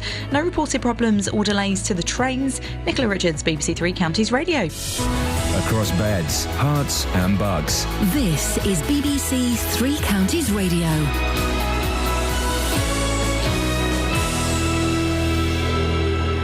It's 7:30, I'm Simon Oxley. A Hertfordshire hospital trust is waiting to find out how much they will be fined after pleading guilty to putting its workforce at risk from asbestos. The West Herts Hospital's NHS trust has pleaded guilty to 5 charges of breaching health and safety regulations, but say any fine would come out of frontline spending. An injured man had to be cut free by firefighters after a collision involving a lorry and 7 cars on the outskirts of Milton Keynes last night, and a court has heard how a dog from Luton bit someone at Crufts shortly after winning a prize for obedience. 3 Counties Sports. BBC 3 Counties Radio. Milton Keynes Dons have confirmed that their League Cup tie at home to Manchester United will be played on Tuesday, August the 26th, with an 8 p.m. kick-off at Stadium MK. The match will be live on Sky, but the Dons are yet to confirm ticket details. The Dons resume League One action at Peterborough tomorrow. In the Championship, Watford are away to Norwich. In League Two, Luton host AFC Wimbledon. Stevenage go to Southend, and Wickham are at home to Carlisle. Stevenage manager Graham Westley says they will learn lessons from the midweek cup defeat by Watford. When you bring a new squad together, the old saying that to learn to win sometimes you have to lose is probably true. Against a really tough opposition, we were examined thoroughly, and that examination exposed some areas where we've got a lot of work to do. The good thing is that although certain areas where we've got a lot of work to do were exposed, the score was only 1-0. Just a day before the start of the new Premier League season, Crystal Palace are looking for a new manager after parting company with Tony Pulis by mutual consent. Former Watford boss Malky Mackay is the favourite to take over. Palace start at Arsenal tomorrow. Hertfordshire sprinter Jodie Williams is in today's 200 metres final at the European Athletics Championships in Zurich after winning her semi-final last night. England's cricketers start the 5th and final test against India at the Oval this morning, leading the series 2-1. England's women will resume on 110 for 6 on the 3rd day of their one-off test match against India at Wormsley in Buckinghamshire. Yesterday's play was disrupted by heavy rain. England lead by 88 runs. And Bedford Rugby Club include 9 new players for tonight's first pre-season friendly at home to Old Albanians with a 7:45 kick-off at Goldington Road. BBC 3 Counties News and Sport. The next full bulletin is at 8. Call 08459 455 555. BBC 3 Counties Radio. Morning, this is Iain Lee, BBC 3 Counties Radio. We're not really kind of, we're doing the show, we're bumbling along. You can call in about whatever you want. We haven't really got a question for them, have we? Well, I mean, you can talk about this story. The top story today is about the hospital who's admitted letting its workers down, exposing them to asbestos in 3 of its buildings. It's the West Herts Hospital Trust. And it's going to be fined next week. And the fact is that money is going to come out of the care budget. Frontline services. Yeah. And you could talk about that, whether you think it's right that they should have to pay up or whether the money should come from elsewhere, because this stuff is in buildings all over the place. It was just part of the way you built buildings. OK, well, we can talk about that if you want. If you want. No, if they want. If they want, I don't mind. 08459 455 555. That's our top story. The top story in the country today, the front pages of all the papers. Cliff Richard strongly denying any involvement in an alleged historical sex offence. Yesterday, South Yorkshire Police searched a property in Berkshire belonging to Sir Cliff as part of their investigation into the alleged offence, which dates back to 1985. Well, our reporter, Frankie McCamley, joins me now. Frankie, what have the police said? Well, Iain, what we're being told is officers from South Yorkshire say they're investigating an alleged incident that took place in Sheffield back in 1985. Now, yesterday we saw 8 officers arrive in unmarked cars, and they spent around 5 hours at the property on the estate in Sunningdale, which is owned by Sir Cliff Richard. Now, they say they took a number of items for further investigation, but no arrests have been made. And they've also told us this investigation is not connected to Operation Yewtree, so not linked to the Jimmy Savile scandal, but officers from that investigation have been informed. What do we know about the allegation? Well, so far we understand that this police investigation relates to an allegation of sexual assault, which is claimed to have taken place at the American preacher Billy Graham's event at Bramall Lane in Sheffield. Here's Detective Superintendent Matt Fenwick from South Yorkshire Police. The search warrant was granted after police received an allegation of a sexual nature dating back to the 1980s. The allegation involved a young boy under the age of 16 years at that time. the owner of the property is not present. And of course, Iain, we all know Sir Cliff Richard, the 73-year-old, a huge household name, a career spanning over 7 decades. So someone the whole family will know, everyone will recognise. He represented the Eurovision Song Contest twice, and then, of course, he became Sir Cliff Richard back in 1995 when he was knighted. And Cliff Richard, it's rumoured he's in Portugal. What response has there been from him? Well, he has given us a written response, and he's put in this that the claims are completely false. He says he was unaware a search was taking place, and he did also criticise the police, saying that the press had in fact been told, whereas he says he hadn't been told that this search was going to be taking place. He also went on to say he was aware of allegations against him of historic impropriety which had been circulating online. Now, we do know the star is not in the UK at the moment. We understand he's staying with his sister in Portugal rather than at his own home in the Algarve. But from there, he said that he will cooperate fully should the police wish to speak to him. But beyond that, he said the allegation is completely false and it would be inappropriate to say anything further until the investigation has concluded. And we also approached Sir Cliff's spokespeople who say the singer will not be giving any interviews at this time. Frankie McCanley, thank you very much. Call 08459 455 555. BBC Three Counties Radio. Should we have a little look at the front pages of the papers? Well, do you know what? They're not all. Cliff Richard, the first paper I pick up is The Times. Exams end class divide. Oh, hang on. Here are some boys who've won their exams. Well done. Some boys have won their exams here. They look like... They got their tops off. Are they flexing their guns?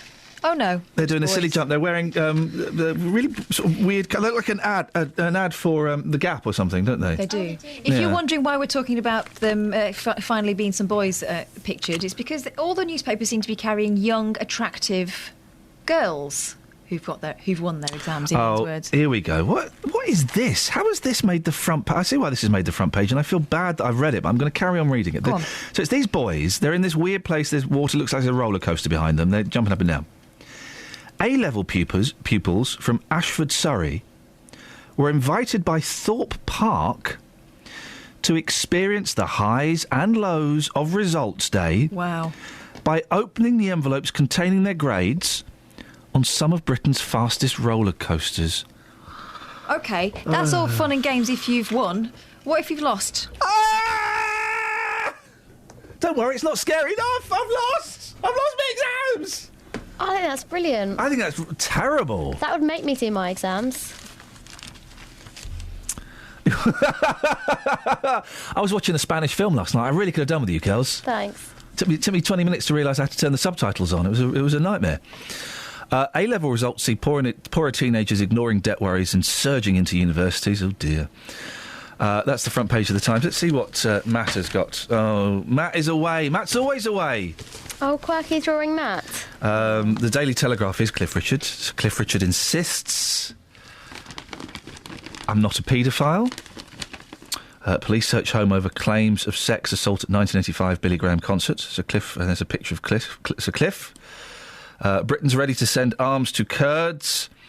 Robin Williams had Parkinson's disease. Robin Williams was in the early stages of Parkinson's disease when he killed himself, his family said last night. Hey guys, wrap up. The big chill is on the way. Summer will come to an abrupt end this weekend. What? What a massive barbecue. You have. As the tail end of Hurricane Bertha drags cold air from Scandinavia, temperatures are expected to fall as low as 8 degrees, with winds pushing the mercury close to freezing in some areas. What? Oh. That's it. It's really sad when the end of summer happens. When you just spent 300 quid. What did you spend 300 quid on a barbecue for? You can get those... Planning a big summer of big barbecues. Yeah, it's the end of August. You should have bought it in, May or something. That was the knockdown price. Flipping it. What is it? Does it cook it all itself? Yeah. I got a barbecue. I don't use it. Yeah, but is it a proper one? Yeah. Like with coals?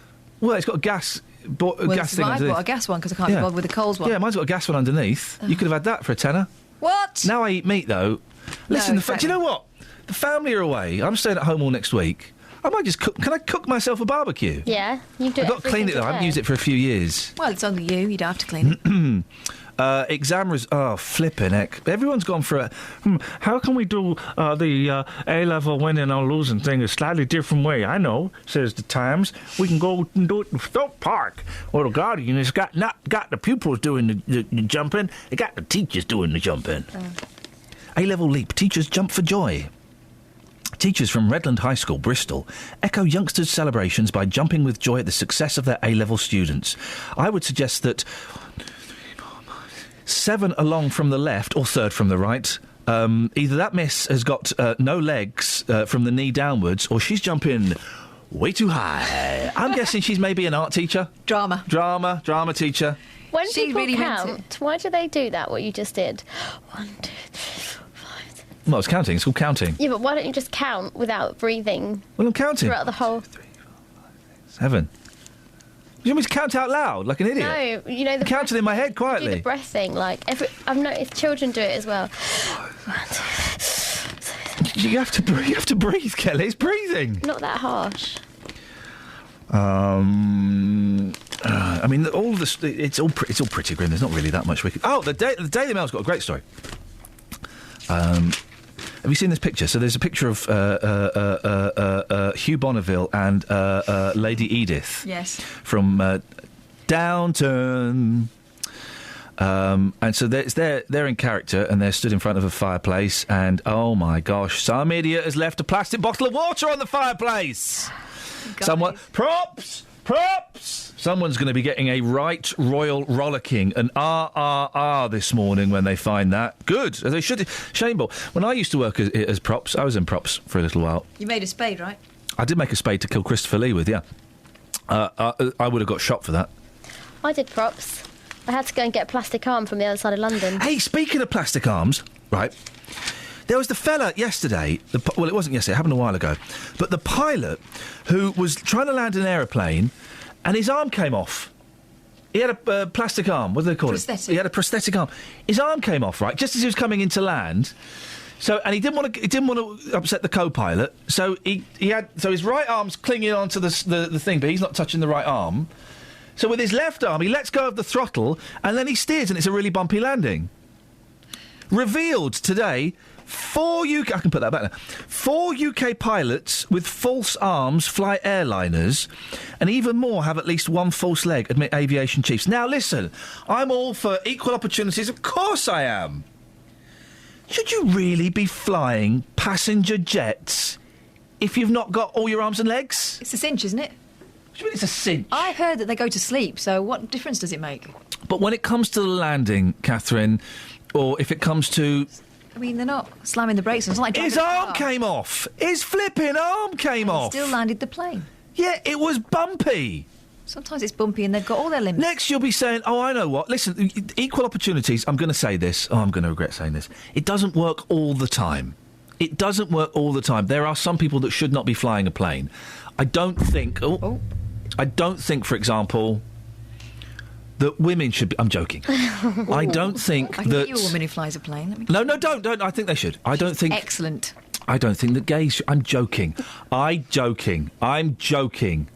I don't think that blind people should be flying a plane.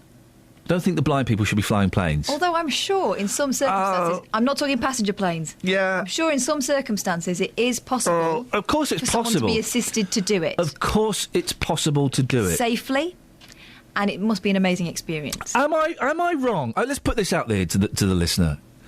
Am I wrong to feel slightly uncomfortable at the fact that there are people with prosthetic limbs flying aeroplanes? Is that an old-fashioned concept to be scared of that? Hey guys, come on, everyone should be allowed to fly an aeroplane. I'd be interested to know how physical it is to fly an aeroplane.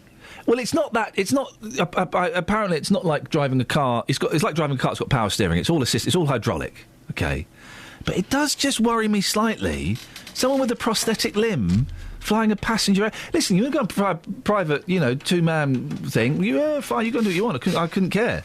Couldn't care if you're doing it with your tongue and you can't see any... I don't mind. But a passenger aeroplane, then you shouldn't be... I'm not going to say you shouldn't be allowed. I'm going to let people... I'm sitting... You have concerns about it? I have... Thank you, Catherine. I have concerns about it. I'd like you, dear listener, to persuade me one way or t'other. 4 UK pilots with false arms fly airliners, and even more have at least one false... At least one false leg. It's not clutch control. 08459 455 555 is the phone number.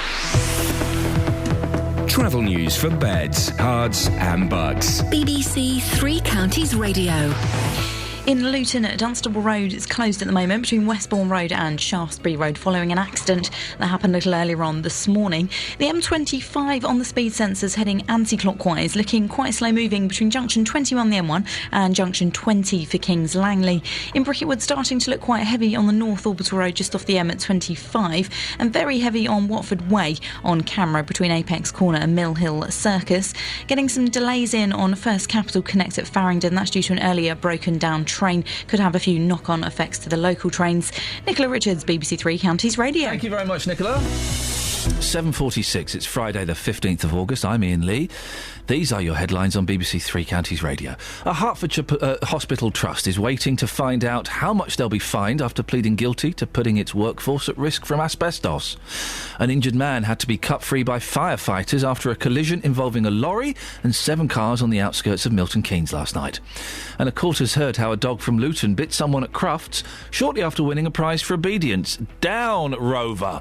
Let's get the weather. Here's Georgina. Beds, Herts and Bucks weather. BBC Three Counties Radio. Hello there. A bit of a cool start to the day. Now, for many, we'll have some dry and bright weather, but there are some showers around, not as many as yesterday. They're pretty isolated as well, but they're going to be fairly heavy where they do fall, perhaps even thundery. So the Met Office have got a yellow warning in place for rain from 11 this morning until 6 this evening. Now, in between those showers, and for those of you that managed to avoid them, you're going to have some sunny spells with light northwesterly winds and temperatures reaching about 20 degrees Celsius, so quite a pleasant day away from the showers. Now, tonight, they do continue through this evening, but they start to clear away overnight, and we're left with clear spells, a cool night again with lows of 12 degrees Celsius. And tomorrow, a little cloudy in places to start off with, but that then clears to some sunshine in spells again. A largely dry day, maybe 1 or 2 showers, and highs of 20 degrees Celsius. Now, the winds strengthen overnight, so Sunday's looking quite breezy with patchy rain and quite a bit cooler as well than it will have been on Saturday. Monday and Tuesday looking cool with a few showers and still quite breezy. That's your latest forecast.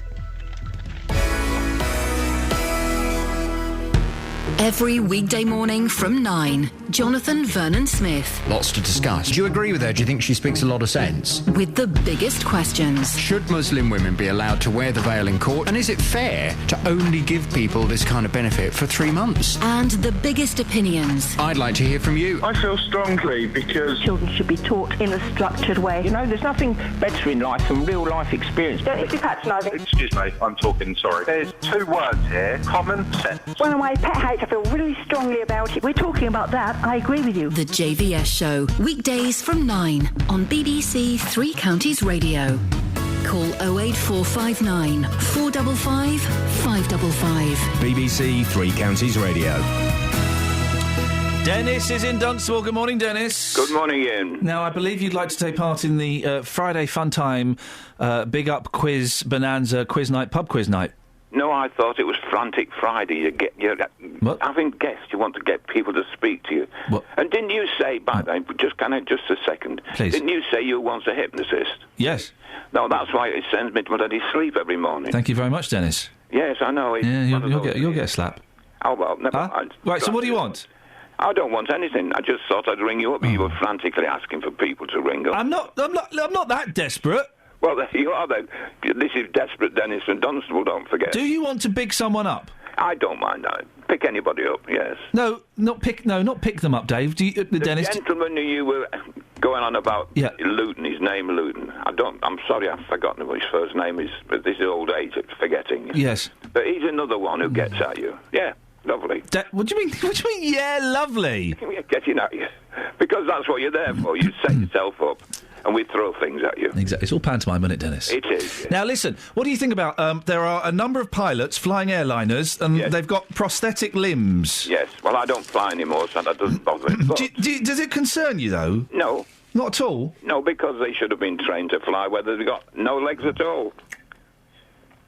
The days of the automatic pilot is coming if he's not here already. Right.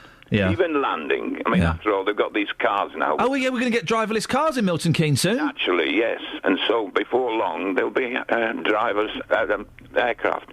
I don't say passengers, but they're like a drone anyway. Well, passengers can have prosthetic limbs. I've got no beef with that at all. No, but as they've got these drones now, fly on that, how do they land? They don't have a pilot. I guess it's like a remote control, isn't it? It's like, those things you got when you're a kid. Dennis, thank you very much. Jane's in Aylesbury. Morning, Jane. Morning, Ian. Jane, what you got for us? I think you're being a bit silly about this prosthetic limb business. Am I being pathetic about the prosthetics? Yes. Why? Well, if you think, I think you were thinking when they first came out, but now they're so progressed that you wouldn't even realise that someone's got one. This fella's left arm fell off? Yes.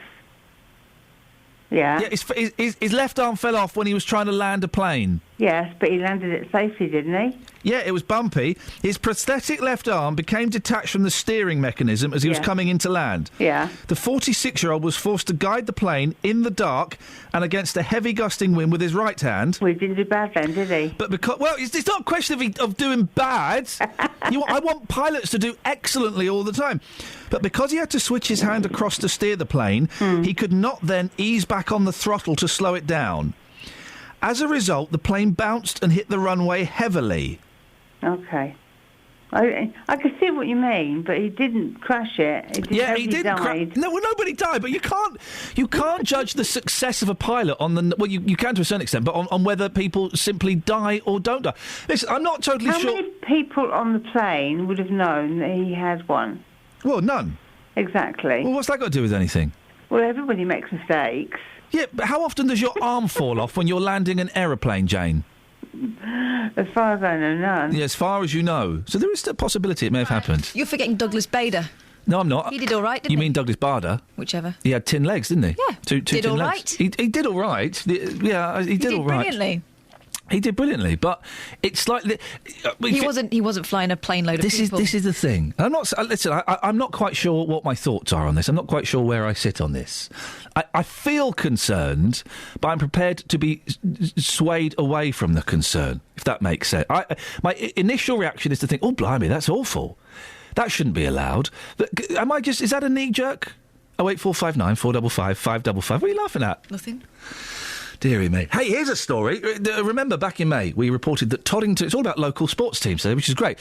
We reported that Toddington Rovers football pitch, which is used by loads of kids and young people and stuff, was completely wrecked by travellers who occupied the field and left it in an unplayable state. Well, since then, there's been a lot of volunteers getting together to search the pitch to see if it's worth playing on. I'm joined now by Jim Gledhill, Chair of Toddington Parish Council. Morning, Jim. Good morning, Ian. This pitch was in an awful state, wasn't it? Yeah, it was dreadful. It was travellers, and what had they left on it? They'd left a lot of fly-tip rubbish of general sorts, but they had also left a lot of broken glass, and that was the real problem. That was the thing. All of the big stuff got cleaned up at quite a lot of expense. I think to the parish council, wasn't it? It cost us actually £8,232 to clear it up. Flipping heck! And so all the big stuff went. Yeah, and of course, as much of the obviously big glass went, but glass is glass, isn't it? You can't always see all of it. Well, when you've got kids sliding all over it, you don't want to take the risk, do you? So what's the latest, Jim? Where are we now? The latest is, I'm pleased to say anyway, Toddington Rovers now feel confident that they can play the pitches again. They're going to slightly move the lines, I believe, anyway, on the glebe, so that the worst area is now going to be outside the playing area. Okay. Which makes it so. I mean, there's only one comment to make. It's always going to be a problem to a certain extent. If you're going to play football on what a public open space is, of course, you're never quite sure what's going to be there the next morning, if you know what I mean. Yes, I do. But they've certainly done their best. You know, they walked backwards and forwards up and down the whole area searching for it, and they now feel safe. So I'm pleased. We've meanwhile closed that particular stable door. We've installed a great deal of security on all of our sites. Oh, what security have you put in place, Jim? What we've done is it's another $6,000 gone up the Swanee, but we've put bollards that sink into the ground and unlockable in front and behind all our gates. Brilliant. So you cannot open the gates unless you've got a key to make these bollards disappear into the ground. So that should prevent further incursions. Another site, which we will be using for football, we hope, in the near future, but at the moment is fallow. We've also, because it's at Crowbush Farm, it's got a long driveway along the edge of it, and not long after the incursion, the farmer said there was a vehicle driving up and down his drive late at night, and it actually knocked a couple of little wooden bollards over, and he was feeling that maybe there were travellers sussing the site out. So we've also put a ditch and bank the whole length of the edge of that roadway, so nobody can actually drive across it except through the gate, which of course is protected by automatic bollards again. So we think we've got it fairly watertight now. Well, Jim, let's keep our fingers crossed, because I know it's been a nightmare for the people that use that football pitch. It's been £14,632. Well, you could have done without that. Yeah, but mind you, the £6,000 that we spent on the bollards is less than the £8,000 it cost us to clear up the last time. So it's money well spent. It's an investment. Jim, well done. Well done for seeing it through to its conclusion. Excellent work news there for Toddington Rovers. That's Jim Gledhill, Chair of Toddington Parish Council. Here's something I didn't know. Guess what else Ferrero Rocher make?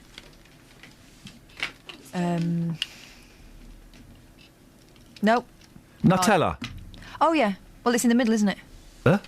Is that Nutella in the middle? Mm-hmm. Oh, flipping it. Suddenly they're not so decadent now. Who was it? Someone was telling me they actually went to an ambassador's party and they did serve Ferrero Rocher. Really? Wouldn't be the likes of us. No, I'm not a fan. Anyway, nuts have gone up. Gone up where? In price? Yeah. Oh. That'll be a big disappointment to squirrels. Squirrels don't pay for them. Don't they? They steal them from, like, banks and stuff, don't they? They find out where the Ferrero Rocher offices are, and they break in at night and steal them. Have you not seen The Nut Job? No, I haven't seen The Nut Job. Go and see The Nut Job, it's good. It's rubbish, but I quite enjoyed it. Fans of Ferrero Rocher or Nutella. Is anybody a fan of Nutella? Yes. Why? Yeah, it's good. I don't like I'm not allergic to Nutella as I am to hot chocolate. But why would you put chocolate spread on your toast? It's hazelnut spread. So it's chocolate and nuts. I suppose that's the Nutella part of it. Yes. But why would you do that? I'm not a fan of nuts and chocolate. Oh, I like it. I don't like a topic. I don't like a marathon. No, they were the ones that always got left in the selection boxes, weren't they? Yeah, I don't think that... My sister swapped all hers out one year. What do you mean? Well, she went in through the bottom of my selection box. Yeah, oh. And all I was left was chomps. I quite like chomps. I'd have been happy with a chomp for Christmas. I haven't had a chomp for ages. I was saving it thinking, I'll wait, because normally I used to wolf mine and then she goes out and eat them decadently in front of me while I watched in horror. Here's a tip for you. But I waited that year. Here's a tip for you. She did me. Never wolf a chomp. Take your time with a chomp. Enjoy it. They're not very big anymore. Don't last 2 minutes. I think it's your mouth has got bigger. That's what it is. The chomp is still the same size. Your mouth has just got bigger. Do you know what? I'm going to go and see if I can get a chomp later on today. I absolutely love them. I fancy a cuddly wuddly. Travel news for beds, cards and bugs. BBC Three Counties Radio. A very good morning, and so far looking at the M25 heading anti-clockwise, rather heavy between junction 21 the M1 and junction 20 for Kings Langley. Had a call from John about the traffic lights not working at the moment in and out of Brogborough, so thank you for the update. Taking a look elsewhere, the A1 Watford Way looking heavy between Apex Corner and Mill Hill Circus, and on the trains delays of up to 20 minutes on First Capital Connect between St Albans and East Croydon and St Albans and Wimbledon. That's due to an earlier broken down train there. Nicola Richards, BBC Three Counties Radio. Thank you, Nicola. Coming up, am I right to be concerned, and I'm not terrified, but concerned of the number of pilots with prosthetic limbs? I'm happy to be swayed either way on this one. We'll take your calls after the news with Simon. Local and vocal across beds, hearts and bucks. This is BBC Three Counties Radio.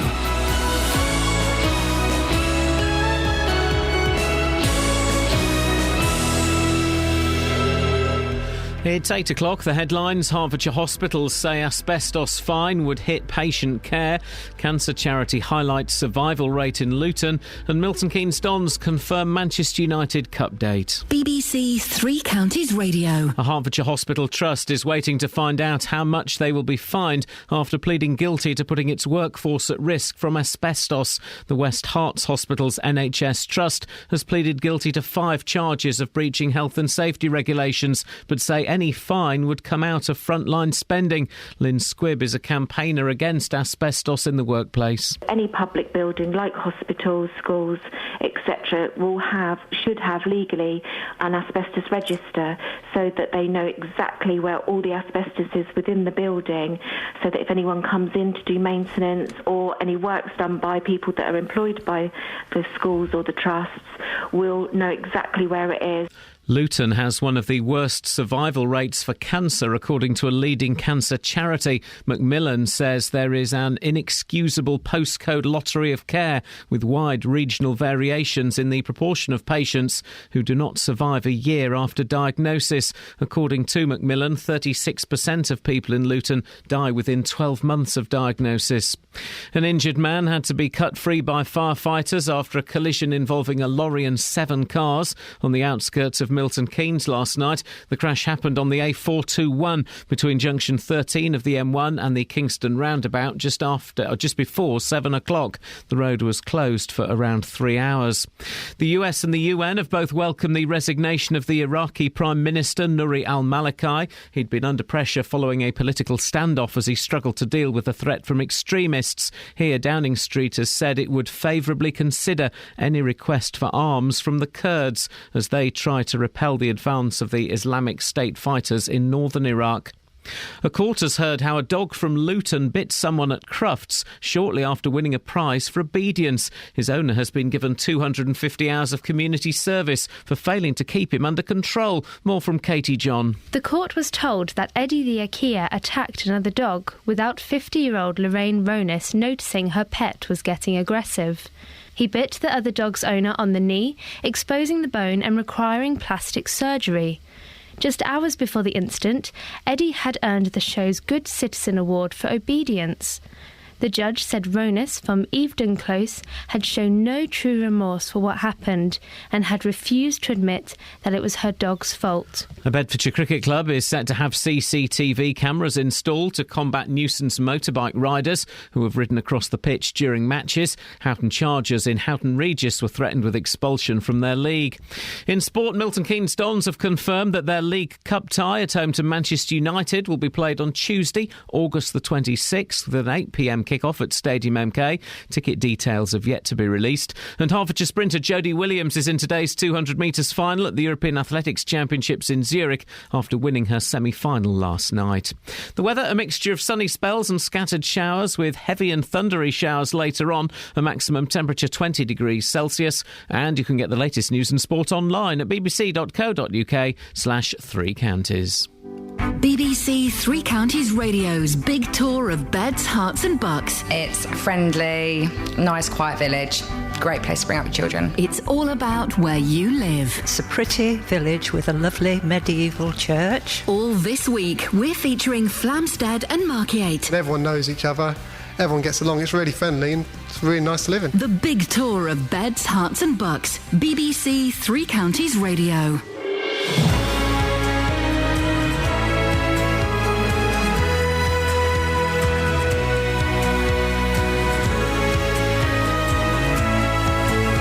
Morning! 56 minutes time. I will be... Oh, no. Guys, come on, 56 minutes time, it'll be holiday time for me, and I'm going to rush home, strip off, finish last night's cold Chinese food, and watch movies. Don't worry, Dealey's in next week, sitting in for me. He'll do a cracking job as always. In the meantime, though, we've got 56 minutes to fill. What are we going to talk about? Well, we'll speak to Andrew Selous, MP, about the success of Houghton Chargers cricket team and how they're finally getting the security they need. We'll also be talking about asbestos in hospitals, schools, pretty much everywhere. And this you may have heard that incredible story in the news with Simon about the dog that had just won the Good Citizen Obedience Award at Crufts and then bit someone's knee and exposed the bone. Wowzers. I don't get dogs. I don't get them. And also, this story in the paper about pilots with prosthetic limbs. My knee-jerk reaction is to go, oh, that's a little bit scary. Should I be uncomfortable? 08459 455 555. Across beds, hearts and bucks. This is BBC Three Counties Radio. What do you want? You put your headphones on in that, and you had a grin as though you got something clever to say. I say clever in inverted commas. Nothing at all. I was just sending a little message to Justin saying how much we're looking forward to having him next week. For goodness sakes. You're welcome to him. Now, West Herts Hospital Trust is due to be sentenced next week after admitting putting workmen at risk of exposure from asbestos. 47 people have been told they have a real risk of developing a disease in the future, although none currently have symptoms. As we've been hearing, asbestos is in many of our buildings, so how worried should we be? Well, on the line now is the technical manager for the Asbestos Removal Contractors Association, Colin Seditis. Good morning to you, Colin. Good morning. Asbestos is, well, it's in loads of buildings. It's in this building, it's in schools, it's in hospitals. How big a challenge is it to manage it safely? Well, it's a big challenge, you're right, given you're right in saying that it's everywhere pretty much. It was used for a substantial number of years, and it was very useful at what people were using it for insulation and the like, so it's been put in an awful lot of buildings, and that is a challenge. Yeah, that's certainly a challenge. It's safe, isn't it, unless it's disturbed? Yeah, the only issue is disturbance. The nature of the beast here is that there is, in asbestos materials, there's fibres, asbestos fibres, and they're a problem because of the nature of those fibres being very, very, very small and persistent, and when they lodge in your lung, they tend to stay there. So the only issue is disturbing those materials that have asbestos fibres in them. So what do companies need to do if they need to work in an area, let's say an area of wall that has asbestos in but needs to be, taken down, moved or whatever? How can you do it safely? Well, you need... I think a lot of the time the problem is for tradesmen and electricians and plumbers and the like, they're going into buildings and not being told what they're working with. Right. So there's a problem on two sides. The people doing the work need to be aware of what the problems might be and to stop if they're not sure. But maybe more importantly, the building owners need to know what's in their building and need to make sure that they tell people before that can happen. Yeah. You should never have accidental exposures. It should be something that's controlled and managed. But if you have to remove it or repair something or maintain something, you've just got to get an expert in to do it, and there's maybe different levels of expert depending on how difficult the material is. You used to work, Colin, I believe, for health and safety executives, so you must have had to deal with cases where companies were just breaking the rules. Yeah, I worked for the Health and Safety Executives licensing unit that dealt with asbestos for quite a while. So what kind of things were companies doing then? Well, I dealt with the licensing side most of the time, and so we're talking about the specialist contractors who have a license, have permission from HAC to remove the higher risk products. But I heard about a lot of work around the country that my colleagues were doing, and when non-licensed contractors were involved, they were maybe removing things without realising it, or just removing things to avoid the need for licenses and just doing it quickly and maybe not in a very controlled way. There are all sorts of things that people do either by mistake or just through ignorance. Well, trying to save a few quid, because you can work with, if I got this right, you can work with asbestos and not have any symptoms for years and years and years. Yeah, it's only a problem if you're breathing it in, but it's the evidence seems to talk about it being cumulative doses over a period of time that is linked to the illness down the line. But you're right, the delay could be 20 years. It could be a long time. So, yeah. The case at this hospital was discovered when a member of staff reported their concerns. What are the risk signs? Sorry, the risk signs? Well, there may be a problem, that something should be done. In terms of doing the work on the building? Well, I think that's about recognising the material you're working with. And I imagine a lot of the time people will maybe be drilling holes in walls or removing walls or knocking holes in walls and not thinking about the makeup of that wall. So that's a general training and awareness issue to recognise what these panels might look like if they contain asbestos, for example. But as I say, that comes down to the building owners having surveyed it and put a management plan together so that can't happen. You can take tests of materials to determine what they are, and if you're experienced in looking at them, you might be able to tell sometimes or suspect that there's a problem with a material. But there's no real substitute for taking samples to identify what some materials are. Colin, I really appreciate your expert knowledge this morning. Colin Sodaitis from the Asbestos Removal Contractors Association. 08459 455 555. If you hear a whisper, give us a shout. Iain Lee. BBC Three Counties Radio. You've got this made up into a jingle. It's good. It's good. Go on. What? What do you want? What? If you open my fader for us. Because I wanted to get your reaction to that being played. Well, you got it. Hi, Jamie. It's Kelly at Three Counties. I'm going to put you straight in there. They're talking about, the free school meals. Yes. That's coming into force in September. And it was on radio, it was at 5 Live or 4, maybe 4. And they were at a school that was struggling to facilitate these free school meals. They had a mother on there who was really angry, so it just came to me. She said, there is no way I am going to let my child eat a packed lunch. Oh. And I'd never encountered packed lunchism or packed lunch fury before. I always had packed lunch. I was never, towards the end of school, I was allowed to have school meals, but I always had packed lunch. Are people really anti-packed lunch? I think she was furious. I always had school dinners until right towards the end, and then I had a packed lunch. We were like because all my mates used to sit on the other side of the hall, and I Yeah. wanted to sit with them. That was all it was down to. It wasn't about the food at all. Sorry, Kelly, were we boring you, mate? Yeah. Okay. Well, don't try and hide the yawn. Sorry. I wonder whether a lot of people still think of packed lunches as, the poor relation to a proper hot meal. I always thought that the school dinner was the poor relation. My packed lunch would have been a couple of rounds of sandwiches. Probably white bread? Would have been brown bread, cheese and mayo, wrapped in cling film. I would have had a piece of fruit that wouldn't have got in. I would have had a yoghurt. I would have had a Twix. it would have been a chocolate bar, but it wouldn't have been. It would have been a club or a penguin. Yeah, it probably would have been a penguin. That is probably it. Maybe a little bit of cake or something. Carton of drink. I had a flask for a long time, and I used to have hot chocolate. When I was really young, and then I had milkshake. I had a Muppet flask, and then as I grew older, what did I drink? I think there may have been a tea machine there or something at school. Don't remember. So you had a cup of tea with sandwiches, like a builder. Yeah, I think so. Maybe I had a carton of orange juice. That would have made sense. What's wrong with that? And then I had breakfast in the morning and I had dinner when I went home. I've never felt the sandwich rage. This so woman I was. don't know. Can I just throw this out there? I know, this woman was furious. There is no chance I will ever let my child eat a packed lunch.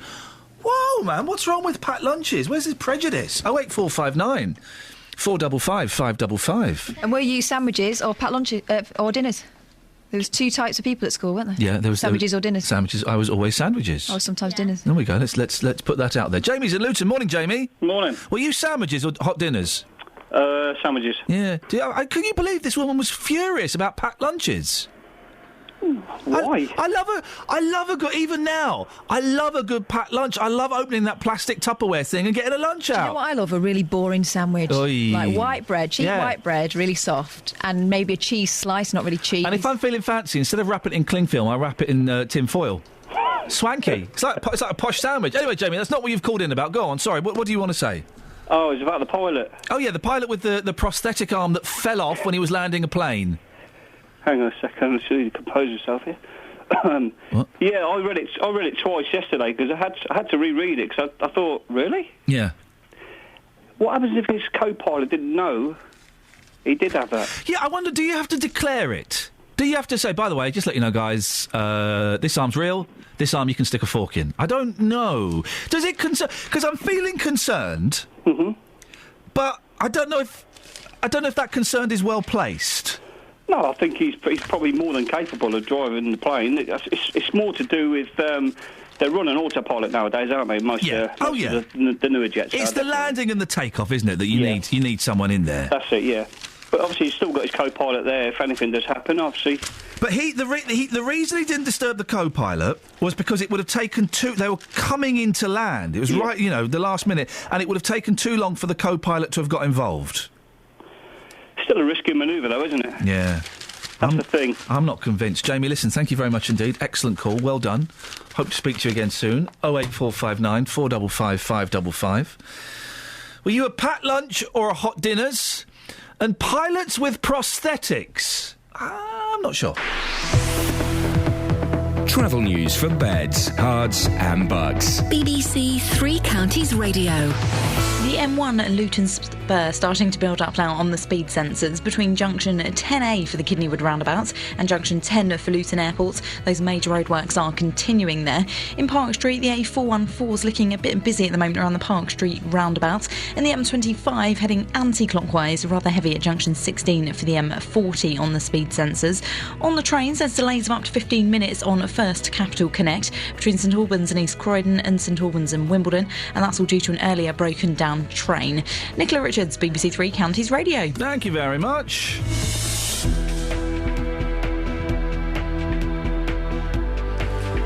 It's 8:16. It's Friday, the 15th of August. I'm Iain Lee. These are your headlines on BBC Three Counties Radio.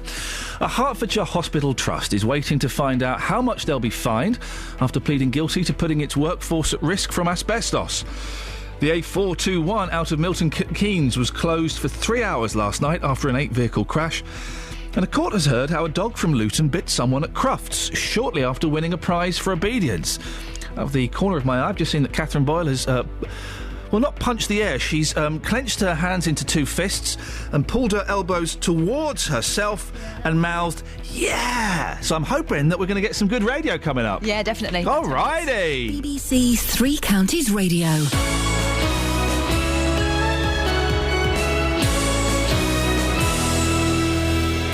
Saturday afternoons mean loads of live football here on BBC Three Counties Radio. And this weekend we'll bring you another 4 live games. Can he finish it? Yes, he can! Game over! In the Championship, Watford travel to Norwich. But Forestieri with his first touch of the afternoon! In League One, MK Dons are away to Peterborough. And it's 3-2, it's McFadden on his debut as well! And in League Two, Luton host AFC Wimbledon and Stevenage go to Southend. Stevenage's first goal of the season, well deserved as well. All 4 games live in Three Counties Sport. And it's Mark Cullen, it's a great goal from Luton Town. Saturday from 2 here on BBC Three Counties Radio. I would silently support you. Seriously. Is that a new jumper? Yep. Yeah, you can tell. It's very nice. Is that from the Banana? No, I don't think it is. It might be from the Gap, which is, I believe they're owned by the same people. Yes. I like the Banana. Cheaper Banana. And I've got short hair. It's very nice. Thank you. Yes. I think it makes me look 13, 30, 35, 40. Look 41, look my age. And I'm going to grow a beard. Right. So... How big is this beard going to be? Like that cricket player that everyone's talking about. Down like there. A Muslim beard? You're going to have a Muslim beard? Yeah, Muslim beard, W.C. Grace. Well, why not? Yeah, why not?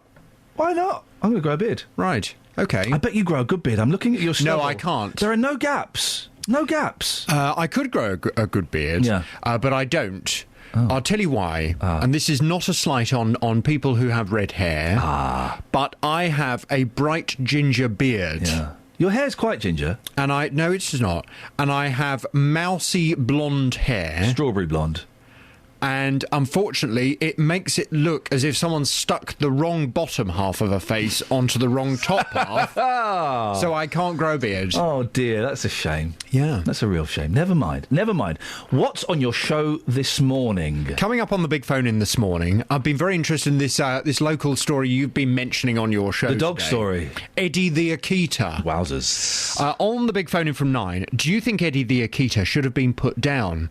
A dog that bit a woman after winning a Good Citizens Award at Crufts must now be muzzled in public. Louise Nelson was bitten on the hand and knee by Eddie the Akita as she tried to protect her own dog at the event in Birmingham last year. Eddie's owner, Lorraine Ronis from Luton, was convicted of having a dangerously out-of-control dog and given a 12-month community order. The one thing that I can't understand, having read this story, is why is the dog still around? They're talking about this dog now having to be muzzled and having to only be taken out for a walk by someone over the age of 18 and constantly kept on a lead. Hello? It bit someone. I thought when dogs bit somebody, you put them down. Why is this dog not being put down? From 9... I'm letting you carry on your rant. No, but seriously, why is the dog not being put down? Yep. If a dog bit me, I'm sorry, it's going to be put down. Well, why has this dog not been put down? I don't think you can demand that a dog... Yes, you can. Can you? I'd go to the police and I would say, I want that dog destroyed. It bit me. Right. Is that how it works? You can demand a dog is put down? Well, all I can say is I imagine that Louise Nelson, as a fellow dog lover... Yeah. She clearly has not pressed for that to take place, although I understand she is taking civil action against this lady. I'll get a few quid, yes. Why has the dog not been put down? Gosh. When a dog bites someone, surely that is an indicator that it is dangerous and it has the potential to do it again. Mm-hmm. So why on earth is that dog still walking around, whether it's got a muzzle on or not? Wow. You're angry. From 9 this morning, I want your views. Do you think Eddie the Akita should have been put down? Perhaps I'm missing something. Perhaps a dog can bite once and never bite again. Yeah. It won a Good Citizen Award. I don't care whether it won a Good Citizen. It won a Good Citizen Award and then bit a woman on her knee and her hand. Doesn't sound like a good citizen to me. You know. But it's not, is it? It may well have, it could have been a Cub Scout to start with. I mean, many Cub Scouts probably have turned into axe murderers, but it doesn't mean that this dog bit someone.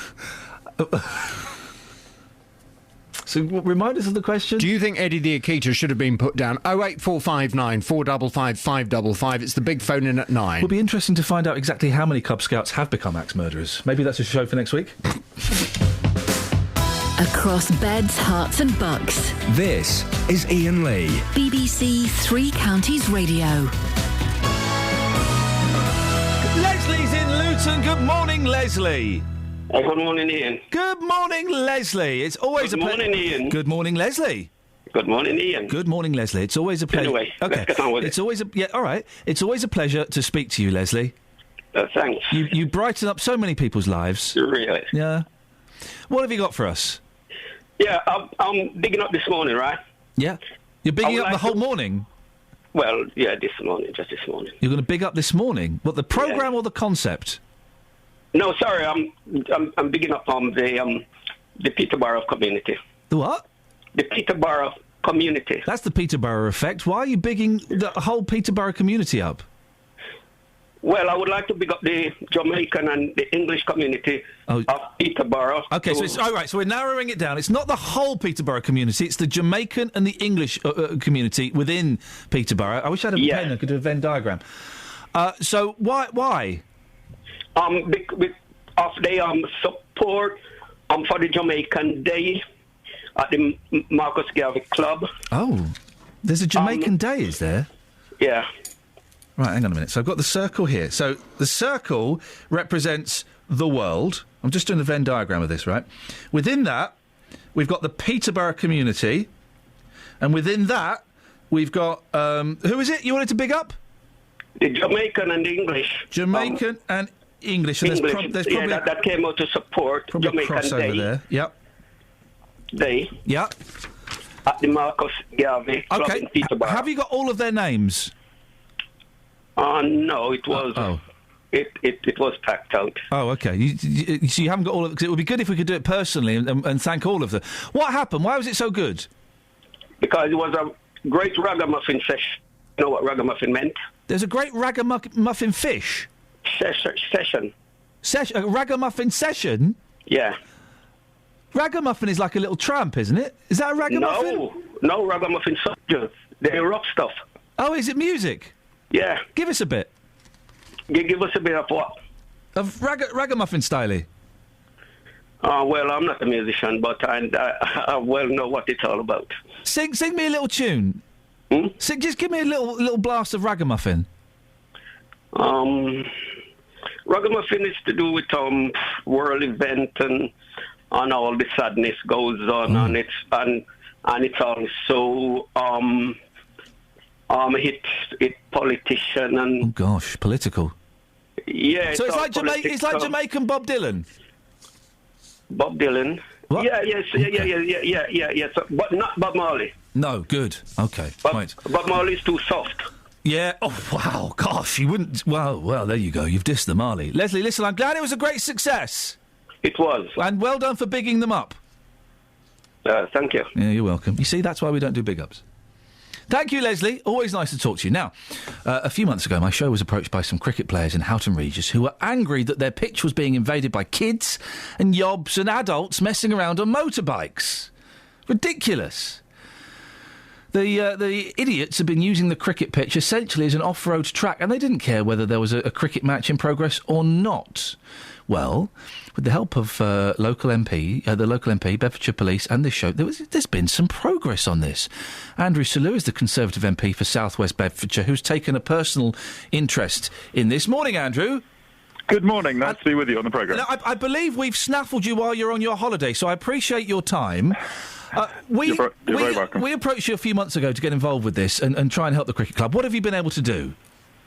Well, I spoke at some length to the captain of the Houghton Regis Chargers, the cricket team that we have, and I talked to Bedfordshire Police and Central Bedfordshire Council and Houghton Regis Town Council, and we arranged to have a sort of discreet police presence at the last two home games. That seemed to have worked really well. But also, the Houghton Regis Chargers are reaching out to the community. They're doing youth training. They're engaging the youngsters in cricket. Because I think the more the cricket club becomes part of the town and people feel ownership of it and get involved in it, that's also going to help stop the mindless people that you were talking about coming along and being disruptive. I want this team to, sort of be owned by the town. I want the town to be proud of it, turn out, watch the matches, encourage youngsters to come along and play cricket. And, this approach seems to have worked. And it's great credit to Bedfordshire Police. And I'm just delighted that, these last two games have passed off without incident. Wonderful. We're hearing that the next game, which is next weekend, there will be some special officers there as well. And there's also talk of CCTV cameras being installed. Yeah, I hope we're over the worst of this now, and the last two home games have passed off well. As I say, we've got the team reaching out to the community, training youngsters, encouraging people to come along and take an interest in cricket. I hope more people in the town will turn up to watch their team play. It's a good team. It's had a good record against other teams within Bedfordshire. So I hope that we're turning the corner. I think the police have done really well. I'm grateful to them. I contacted them before the two last home games. I'd like to thank them publicly for what they've done. And I'd like to thank the people of the town of Houghton Regis for taking the team to their heart. So it's passed off without incident. The team are number one in the, not the hit parade, the league. And they've only got a few more games left in the season. They could be the league champions this year. So let's keep our fingers crossed. And Andrew, listen, well done. We came to you, they came to you, and you got off your backside and did stuff. So that it's gratefully appreciated for helping out. Well, thanks for that. I've got one more thing on my list. I'm determined to try and sort out the thumping noise on the busway behind some of my constituents' homes. Mrs. Chamberlain and her neighbours. We haven't quite sorted that yet. Okay. So perhaps we'll stay in touch on the busway to get that thumping noise sorted out for my constituents that are still having to endure it. Andrew, listen, thank you very much. Enjoy the rest of your holiday. Sorry to have disturbed you. You see, yet again, I think my work here is almost done. When you got, councillors who are saying they'll do stuff, and when you got Andrew Selous, MP, who comes on and fair play, he's on his holiday and could quite easily have said, look, do you know what, can we not do this next week or the week after? He's come on and he said, yeah, well, I'm glad that's sorted out, but there's more work to be done. I like that. It's an MP. He's good, isn't he? It's an MP good. Right there. There's a proper MP. That's what you're voting for, kids. Someone who gets off their backside and does stuff for you. Thank you, Andrew, Conservative MP for South West Bedfordshire. And good luck to the Houghton Chargers. Travel news for beds, cards and bugs. BBC Three Counties Radio. In Luton, there's one lane closed at the moment on Stewart Street at King Street. Some water main works taking place there, so do expect some delays. In Watford, rather slow moving on Pinner Road, heading into town just around the lower High Street. The M25 heading anti-clockwise, looking rather slow moving at the moment at junction 16 for the M40. And the A1, Watford Way, is looking heavy between Apex Corner and Mill Hill Circus. So far, taking a look at the trains and just getting in, the normal service has now resumed on First Capital Connect, and that was between St Albans and East Croydon. Nicola Richards, BBC Three Counties Radio. Thank you very much. Across beds, hearts and bugs. This is BBC Three Counties Radio.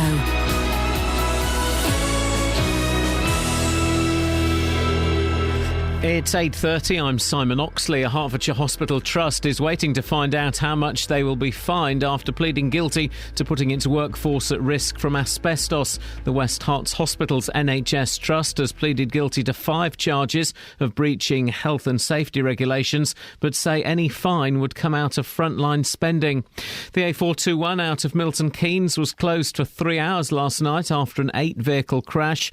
One man had to be cut free by firefighters.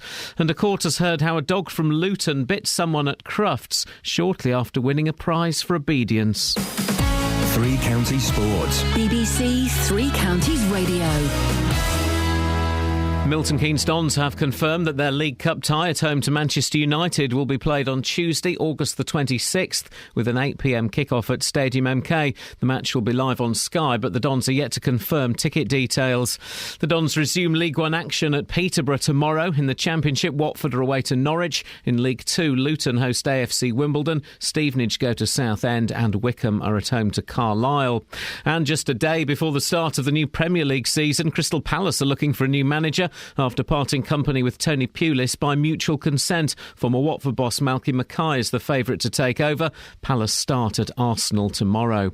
England's cricketers start the 5th and final test against India at the Oval this morning, leading the series 2-1. Here's England captain Alistair Cook. The Old Trafford test match was fantastic. We played some good cricket. When it got tough, we fought hard with the bat to get a decent score, and then we bowled really well twice. So, it was a really good game. Nice to have a couple of days off. With these back-to-back test matches, but again, we know we turn up here at the Oval and anything can happen. We're in a really good place, and we're just desperate as a side to finish our test summer off with a win so we can win the series. And England's women will resume on 110 for 6 on the 3rd day of their one-off test against India at Wormsley in Buckinghamshire. Yesterday's play was disrupted by heavy rain. England lead by 88 runs. Hertfordshire sprinter Jodie Williams is in today's 200 metres final at the European Athletics Championships in Zurich, after winning her semi-final last night. And Bedford Rugby Club include 9 new players for tonight's first pre-season friendly at home to Old Albanians, with a 7:45 kick-off at Goldington Road. BBC Three Counties News and Sport. The next full bulletin is at 9. Call 08459 455 555. BBC Three Counties Radio. Well, he was nice, wasn't he? He's just told us stories about people he's rescued from lifts. Really? Yeah. We just met Paul the lift man. Do you remember that story, the charming story we had about the man who was stuck in a lift and he was frightened of heights? It was a glass lift. Oh, what apparently that's really common. What, people having an upset stomach in lifts? If you're in there for hours, it's going to happen, isn't it? You'd find a corner. And he's the man who prizes the doors open. We're having our lifts fixed by a nice bloke called Paul, and it turns out, for whatever reason, he likes listening to this rubbish. That man's got a skill. What if we got let out into the real world now, Catherine? Yeah. Apart from you speaking Spanish and me looking hot, what skills have we got to give to the world? That fella can fix stuff, and he was tall. Suppose it helps if you've got to reach up to the lift. Don't know when you'd ever have to reach up to a lift, but no, you might have to. You never know. You chewing, Kelly? Sorry, yes, sir. Could you spit it out into Catherine's hand? Yeah, yeah. Oh, flipping it. That's it. Put it in the bin. Oh, she's actually done it. Yeah. That's charming. No, she's holding my gum. Do you want it back? No. Put that on eBay. Can I have it? Yeah. Oh, no. Come on, we've just had a visitor and we've just put on our best posh voices and now you've ruined it again. 08459 455 555 is the telephone number. You know, I was punching the air earlier on. Yeah. It's because of this next person who's on Fader 1. Oh, who's on the... It's Chris, the pilot. Hello, Chris. Good morning to you. Good morning, Chris. You all right? Yes, I'm cool, thank you. Are you actually a pilot? Yes, I am actually a pilot. Do you fly, I was going to say proper aeroplanes. That's terrible. Do you fly, like, jumbos and things? Yes, I do. I fly proper aeroplanes. Proper aeroplanes? Proper aeroplanes, yes, I do. Is it, I'm going to ask questions that make me sound like an idiot, partly because I am. The first question that was about to come out of my mouth, and I'm going to say it, is it hard flying an aeroplane? In actual fact, it's a big secret. The answer is no. Is it because it's all computers now, isn't it? A lot of it is computers. Of course, you do have to know what the computers are doing. Yep. And you have to know what to do when the computers go wonky. Yeah. Which they do occasionally. But the actual flying of the aircraft is a very gentle and easy process. And is it, I mean, can the computer do everything? Or the takeoff and the landing, does that still have to be done by a human being? Depends on the sort of the aeroplane. The aircraft that I fly, as long as I point it down the runway and get up to the point that we call rotate, which is where I pull the aircraft nose up into the air to actually begin to fly, the aircraft can do everything from that point onwards. Wow. I have to get it up to the bit where I get it into the air, and then the autopilot can take over. In terms of the landing, it can do everything again for me until I get to the point where I touch down on the runway, and then I have to guide it down the runway. Flip it. So all you have to do is steer it along the runway? Yes, pretty much. That's insane. It's a very, very clever aeroplane, and certainly with the more advances in technologies, the more fun and gadgets that we pilots get to play with. How many passengers do you have in your aeroplanes? Oh, it can vary. Currently, I'm flying a very large executive jet, which is the same kind of size as something like a 737, the only difference being that on my machine, we only have 19 passengers. Okay. But on the aircraft that my license covers, I can fly anything up to 300 passengers. If you've got 300 passengers on... I sometimes feel nervous when I've got the kids in the back of my car. Right.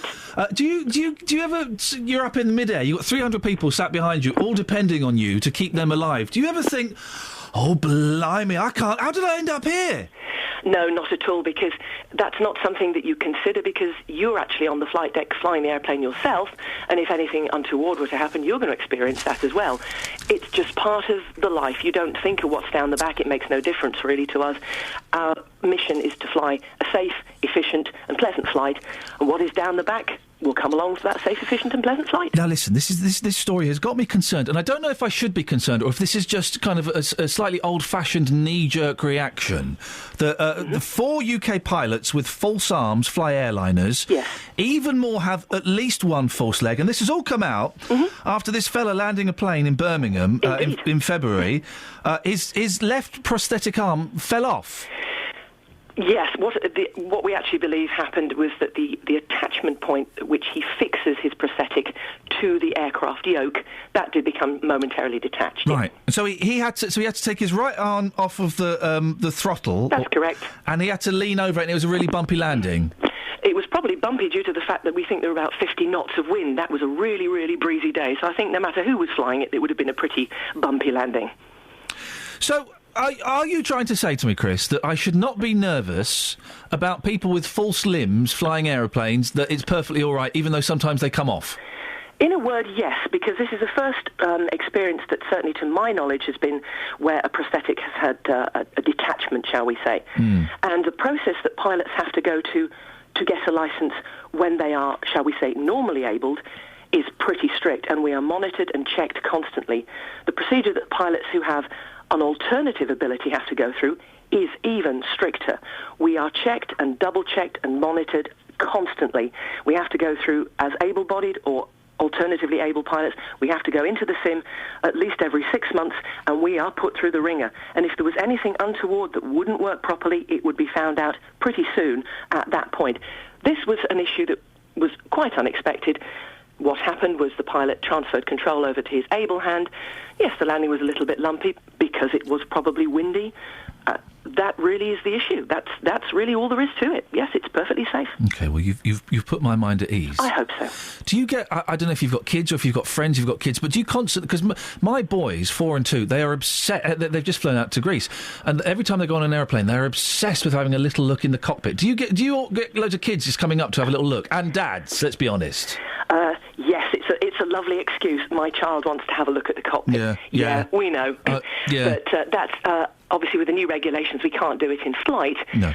But on the ground, that's not a problem, and it absolutely makes my day to show people. That's brilliant. That's good to know, because my boys, and fair play, me and my wife, actually, we love it. We love it. And the pilots that are generally such friendly people, unlike some of the stewards and stewardesses, if I'm completely honest.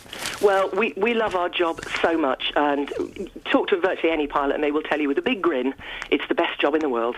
Chris, really nice to talk to you. Thank you for coming on at short notice. My pleasure as always. Thank you. Ta-ta. There we go. You were right to punch the air, Catherine. She was fantastic, wasn't she? Oh, hang on. Sorry, say it again. I think she's a belter. There we go, you see. 08 459 4555. And now we are on a high there, metaphorical and literal. Let's get on a right old downer, shall we? It's Matt in Luton.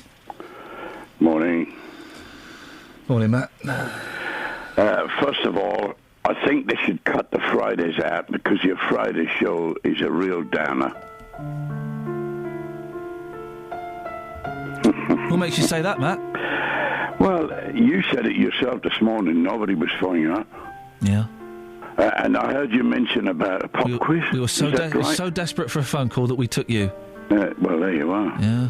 That's how bad things have got, Matt. Yes. Desperate to fill airtime. What about this pop quiz? Are we going to have a pop quiz on the Fridays? Yeah, why not? That would make it Friday. What, having a pop quiz? Pop quiz, yeah. Do you want to answer some questions?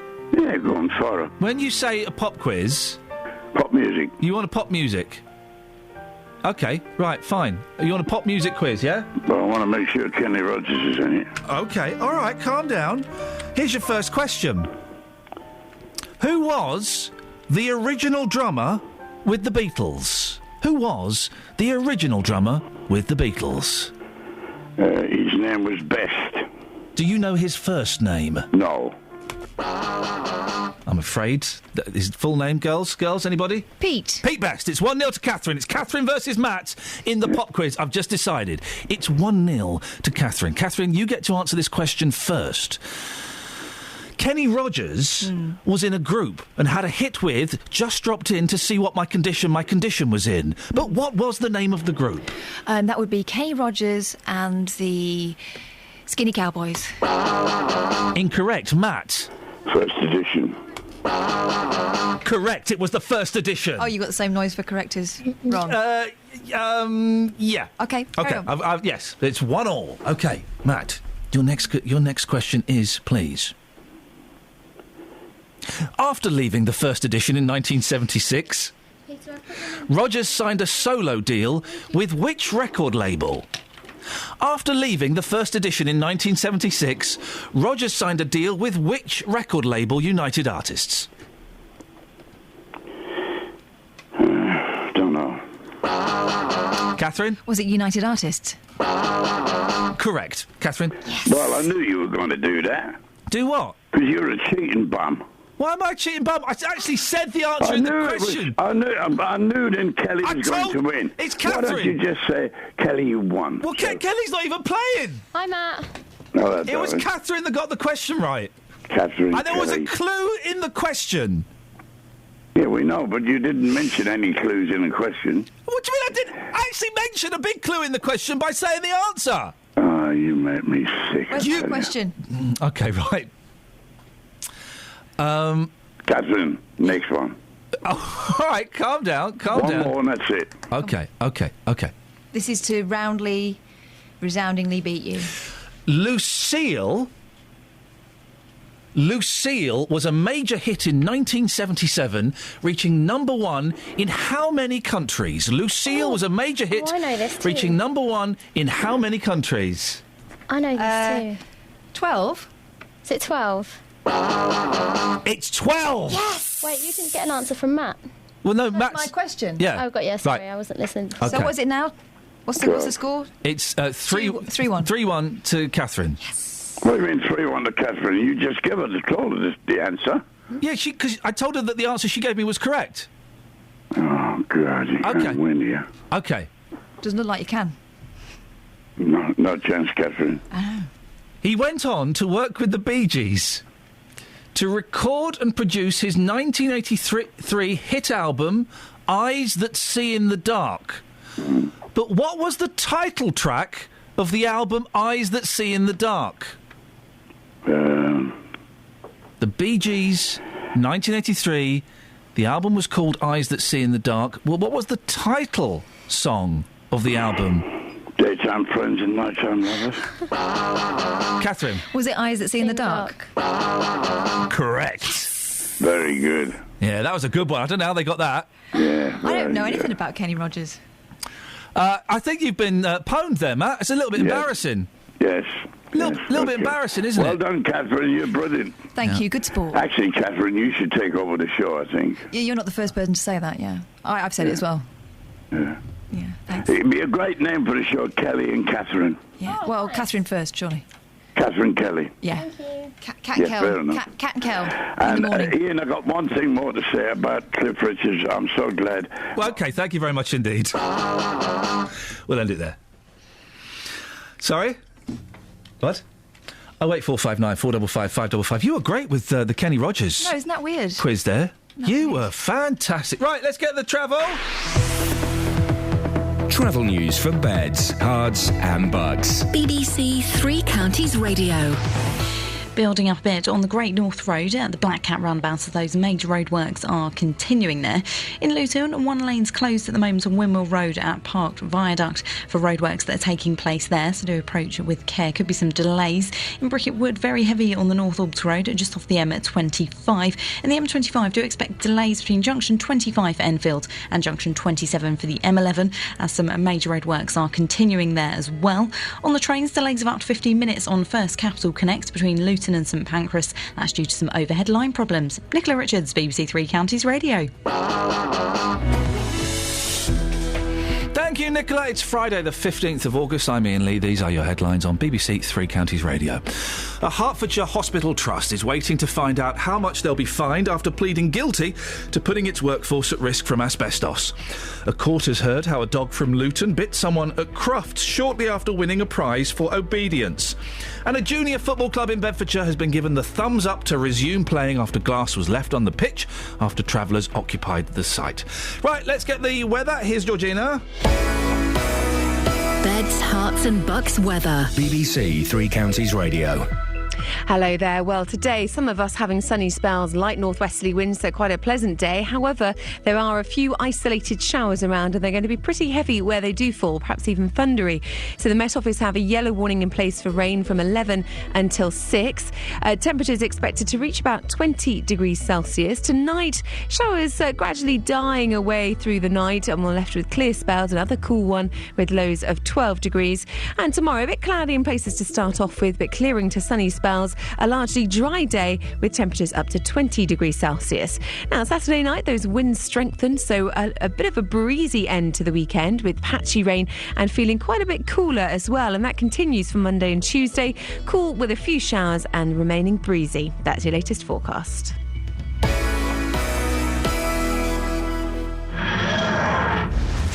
I never know where the faces come from. They just pop up. I don't think I know who the doctor is anymore. He's covered in lines, but I didn't do the frowning. Who frowned me this face? The New Doctor lands August 23rd on BBC One and BBC One HD. I'm so excited. Are you excited about that, Ellis? Sure. Now, this is very exciting. You have been Dealey today, Yep. which is great. Dealey will be me next week. No idea who's going to be Dealey. And we set you out on a little bit of a fun project today to get people to big up themselves, big up their friends, you know, just say nice things about people. And you've been out about in the streets of Luton doing that today. Yeah, spent a good amount of time out on the street. Well, you've been out for about an hour or so doing it. Excellent stuff. I haven't got the audio in my running order yet. Alice, do you want to tell him why? Well, Who? Ellis, do you want to tell him why? Oh. Well, I was saving the audio and looked on my phone and thought, oh, what shall I call it? And it said delete. And I thought, oh, I don't want that to be the name. So I pressed delete and it deleted the audio file. Hello, you're Your mobile's off. Your mobile's off. Your mobile. Yeah. So, Did she just say that the word delete came up and she didn't want it to be called that? Because I was on the title and it was on. Okay, no, it does make sense. Okay. I was being all sympathetic when she came in, saying we've all done that. We've not all pressed delete when we want to change the title. No, because it was on the title box. You have the title box and it says save. Yeah, it's the phone's fault. Yeah, it's the phone's fault. Anyway, and you didn't press save. You didn't press save. You pressed delete. You actually had the option of save or delete. No, maybe. You had the option of save. Well, no, but it was on the name Did box. you want it to be called save? I wanted it not to be called whatever it was. You didn't want it to be called delete, so obviously, logically, you press delete. That's what I would do. If I didn't want something to be called delete, I would press delete. That's what I would do. But yeah. Okay. I wonder. When are you going back to travel? Well, let's not start this. Okay, all right. There's a way round this. How do we get around this? Well, you remember what they said, right? I do remember what. Okay. So do the voices. All right, then fine, okay. Okay, first people I met was right outside here. Yep. Just finishing their night shift, two very nice young men. Yep. And I asked them if they wanted to big anyone up. Yep. And they initially didn't want to. No. But then I said, I'll walk to town with you. And I got them, because we were all going the same way. And so then you need to reread the handbook. And then the handbook is you don't walk to town with blokes coming off a night shift. It was fine. It was fine. Okay. And so we kept walking, and one of them wanted to big up. His name was. Can't remember his name. Make it up. I'm sorry. Make it up. His name was Anthony. We can't make it up with the BBC. And he wanted to big up just his friends and family, but the other guy, his name was Derek. Yeah. And he wanted to big up to me. Okay, can you do the voice? He was from Nigeria. Probably so best. Okay, fine. Right. Anybody else, Ellis? Yep. I met a very nice lady who had really hurt her finger, and it had a massive scar on it. Like her finger was about to come off. Wow, good story. And again, she'd just finished her night shift, and I said, "Are you going home to sleep?" And she said, "No, I'm going to take my stitches out." And she wanted to big up to the lady she lives with, called Arlena, and her daughter, who turned 1 last week. Richard, can you believe we're broadcasting this?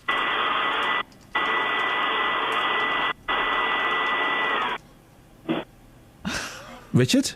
Hello. Yeah, what are you doing? Oh, I couldn't possibly tell you. Now listen, this dog affair. No, hang on a second. Ellis is recounting her Vox that she deleted to us. Right.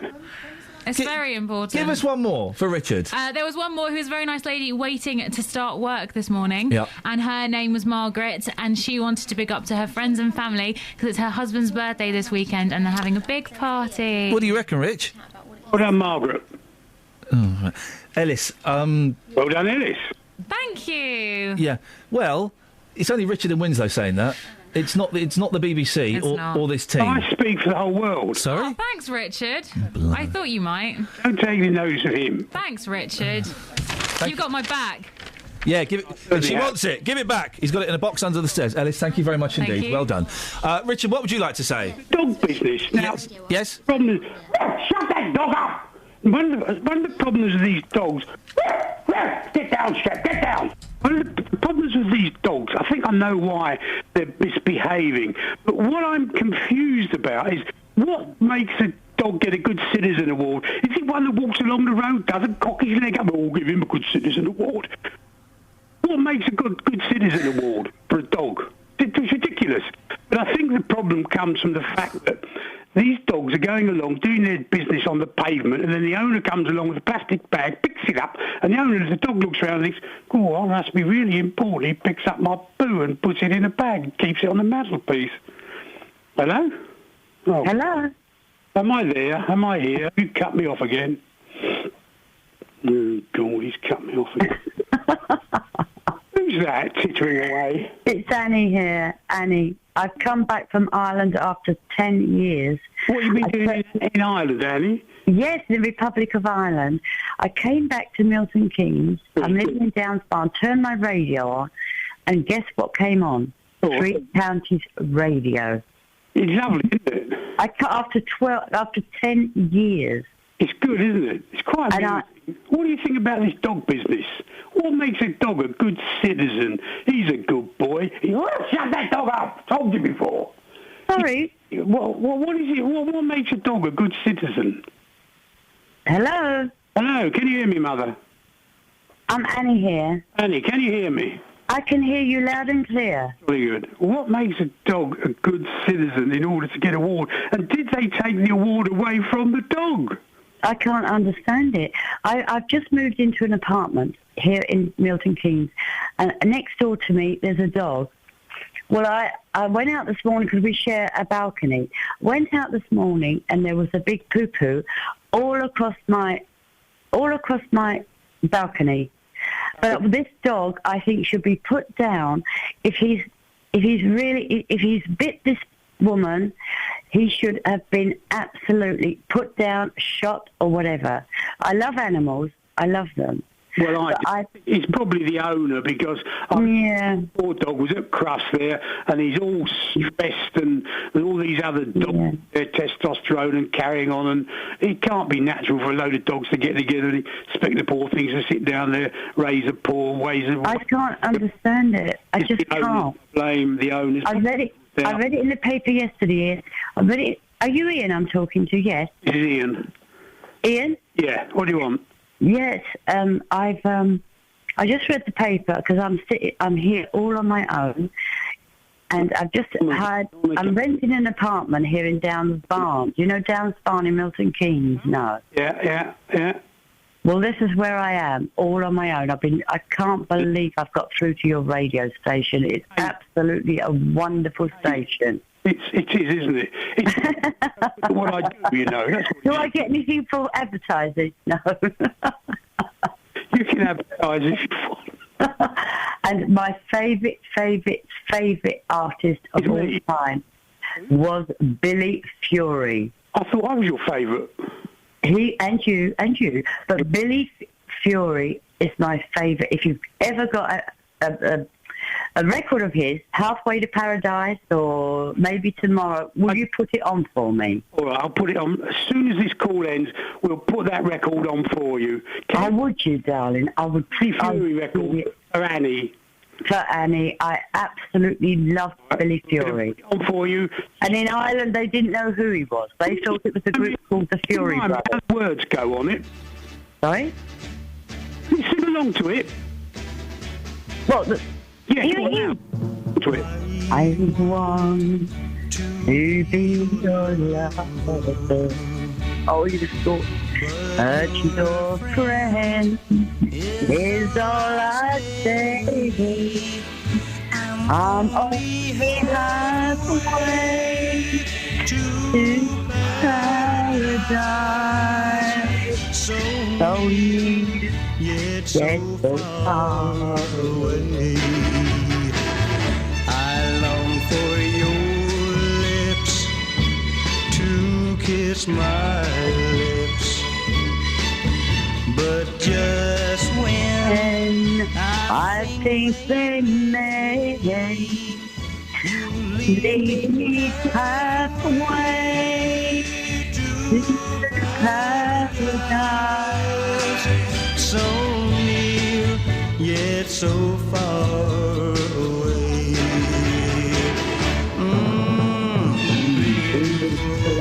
To you is almost heaven. I feel you just so much. It hurts me so to know your heart's a treasure. But my heart is forbidden to touch.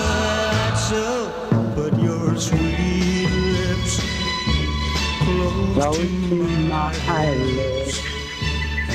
Tell me that's where you're gonna stay. You leave me halfway to paradise. So near, yet so far away. Wonderful. Absolutely wonderful. Travel news for beds, cards and bugs. BBC Three Counties Radio. The M1 Luton Spur starting to build up on the sensors between junction 10A for the Kidneywood roundabout and junction 10 at Luton Airport. Also in Luton, one lane's closed on Stewart Street at King Street for some water main work that's taking place there. In Bricketwood, very heavy moving on the North Orbital Road just off the M25, and the A1 Watford Way, that's looking heavy on camera between Apex Corner and Mill Hill Circus. Take a look at the trains, delays of up to 15 minutes on First Capital Connect between Luton and St Pancras due for some overhead line problems. Nicola Richards, BBC Three Counties Radio. Have a think about what you've done, eh? Thank you very much, Annie. I'm glad you've rediscovered the station. Thank you, Richard. Thank you, Ian. Thank you, Ellis, Kelly, Catherine. I'm off next week. JD will be in for me. Jonathan's up next. Ta-ta. Local and vocal across beds, hearts and bucks. This is BBC Three Counties Radio. Thank you, Ian. The last 5 minutes were worth the licence fee alone. Good morning. Welcome to the JVS show. I'm Jonathan Vernon-Smith. It's Friday, everyone. And on today's Big Phone-In, do you think Eddie the Akita should have been put down?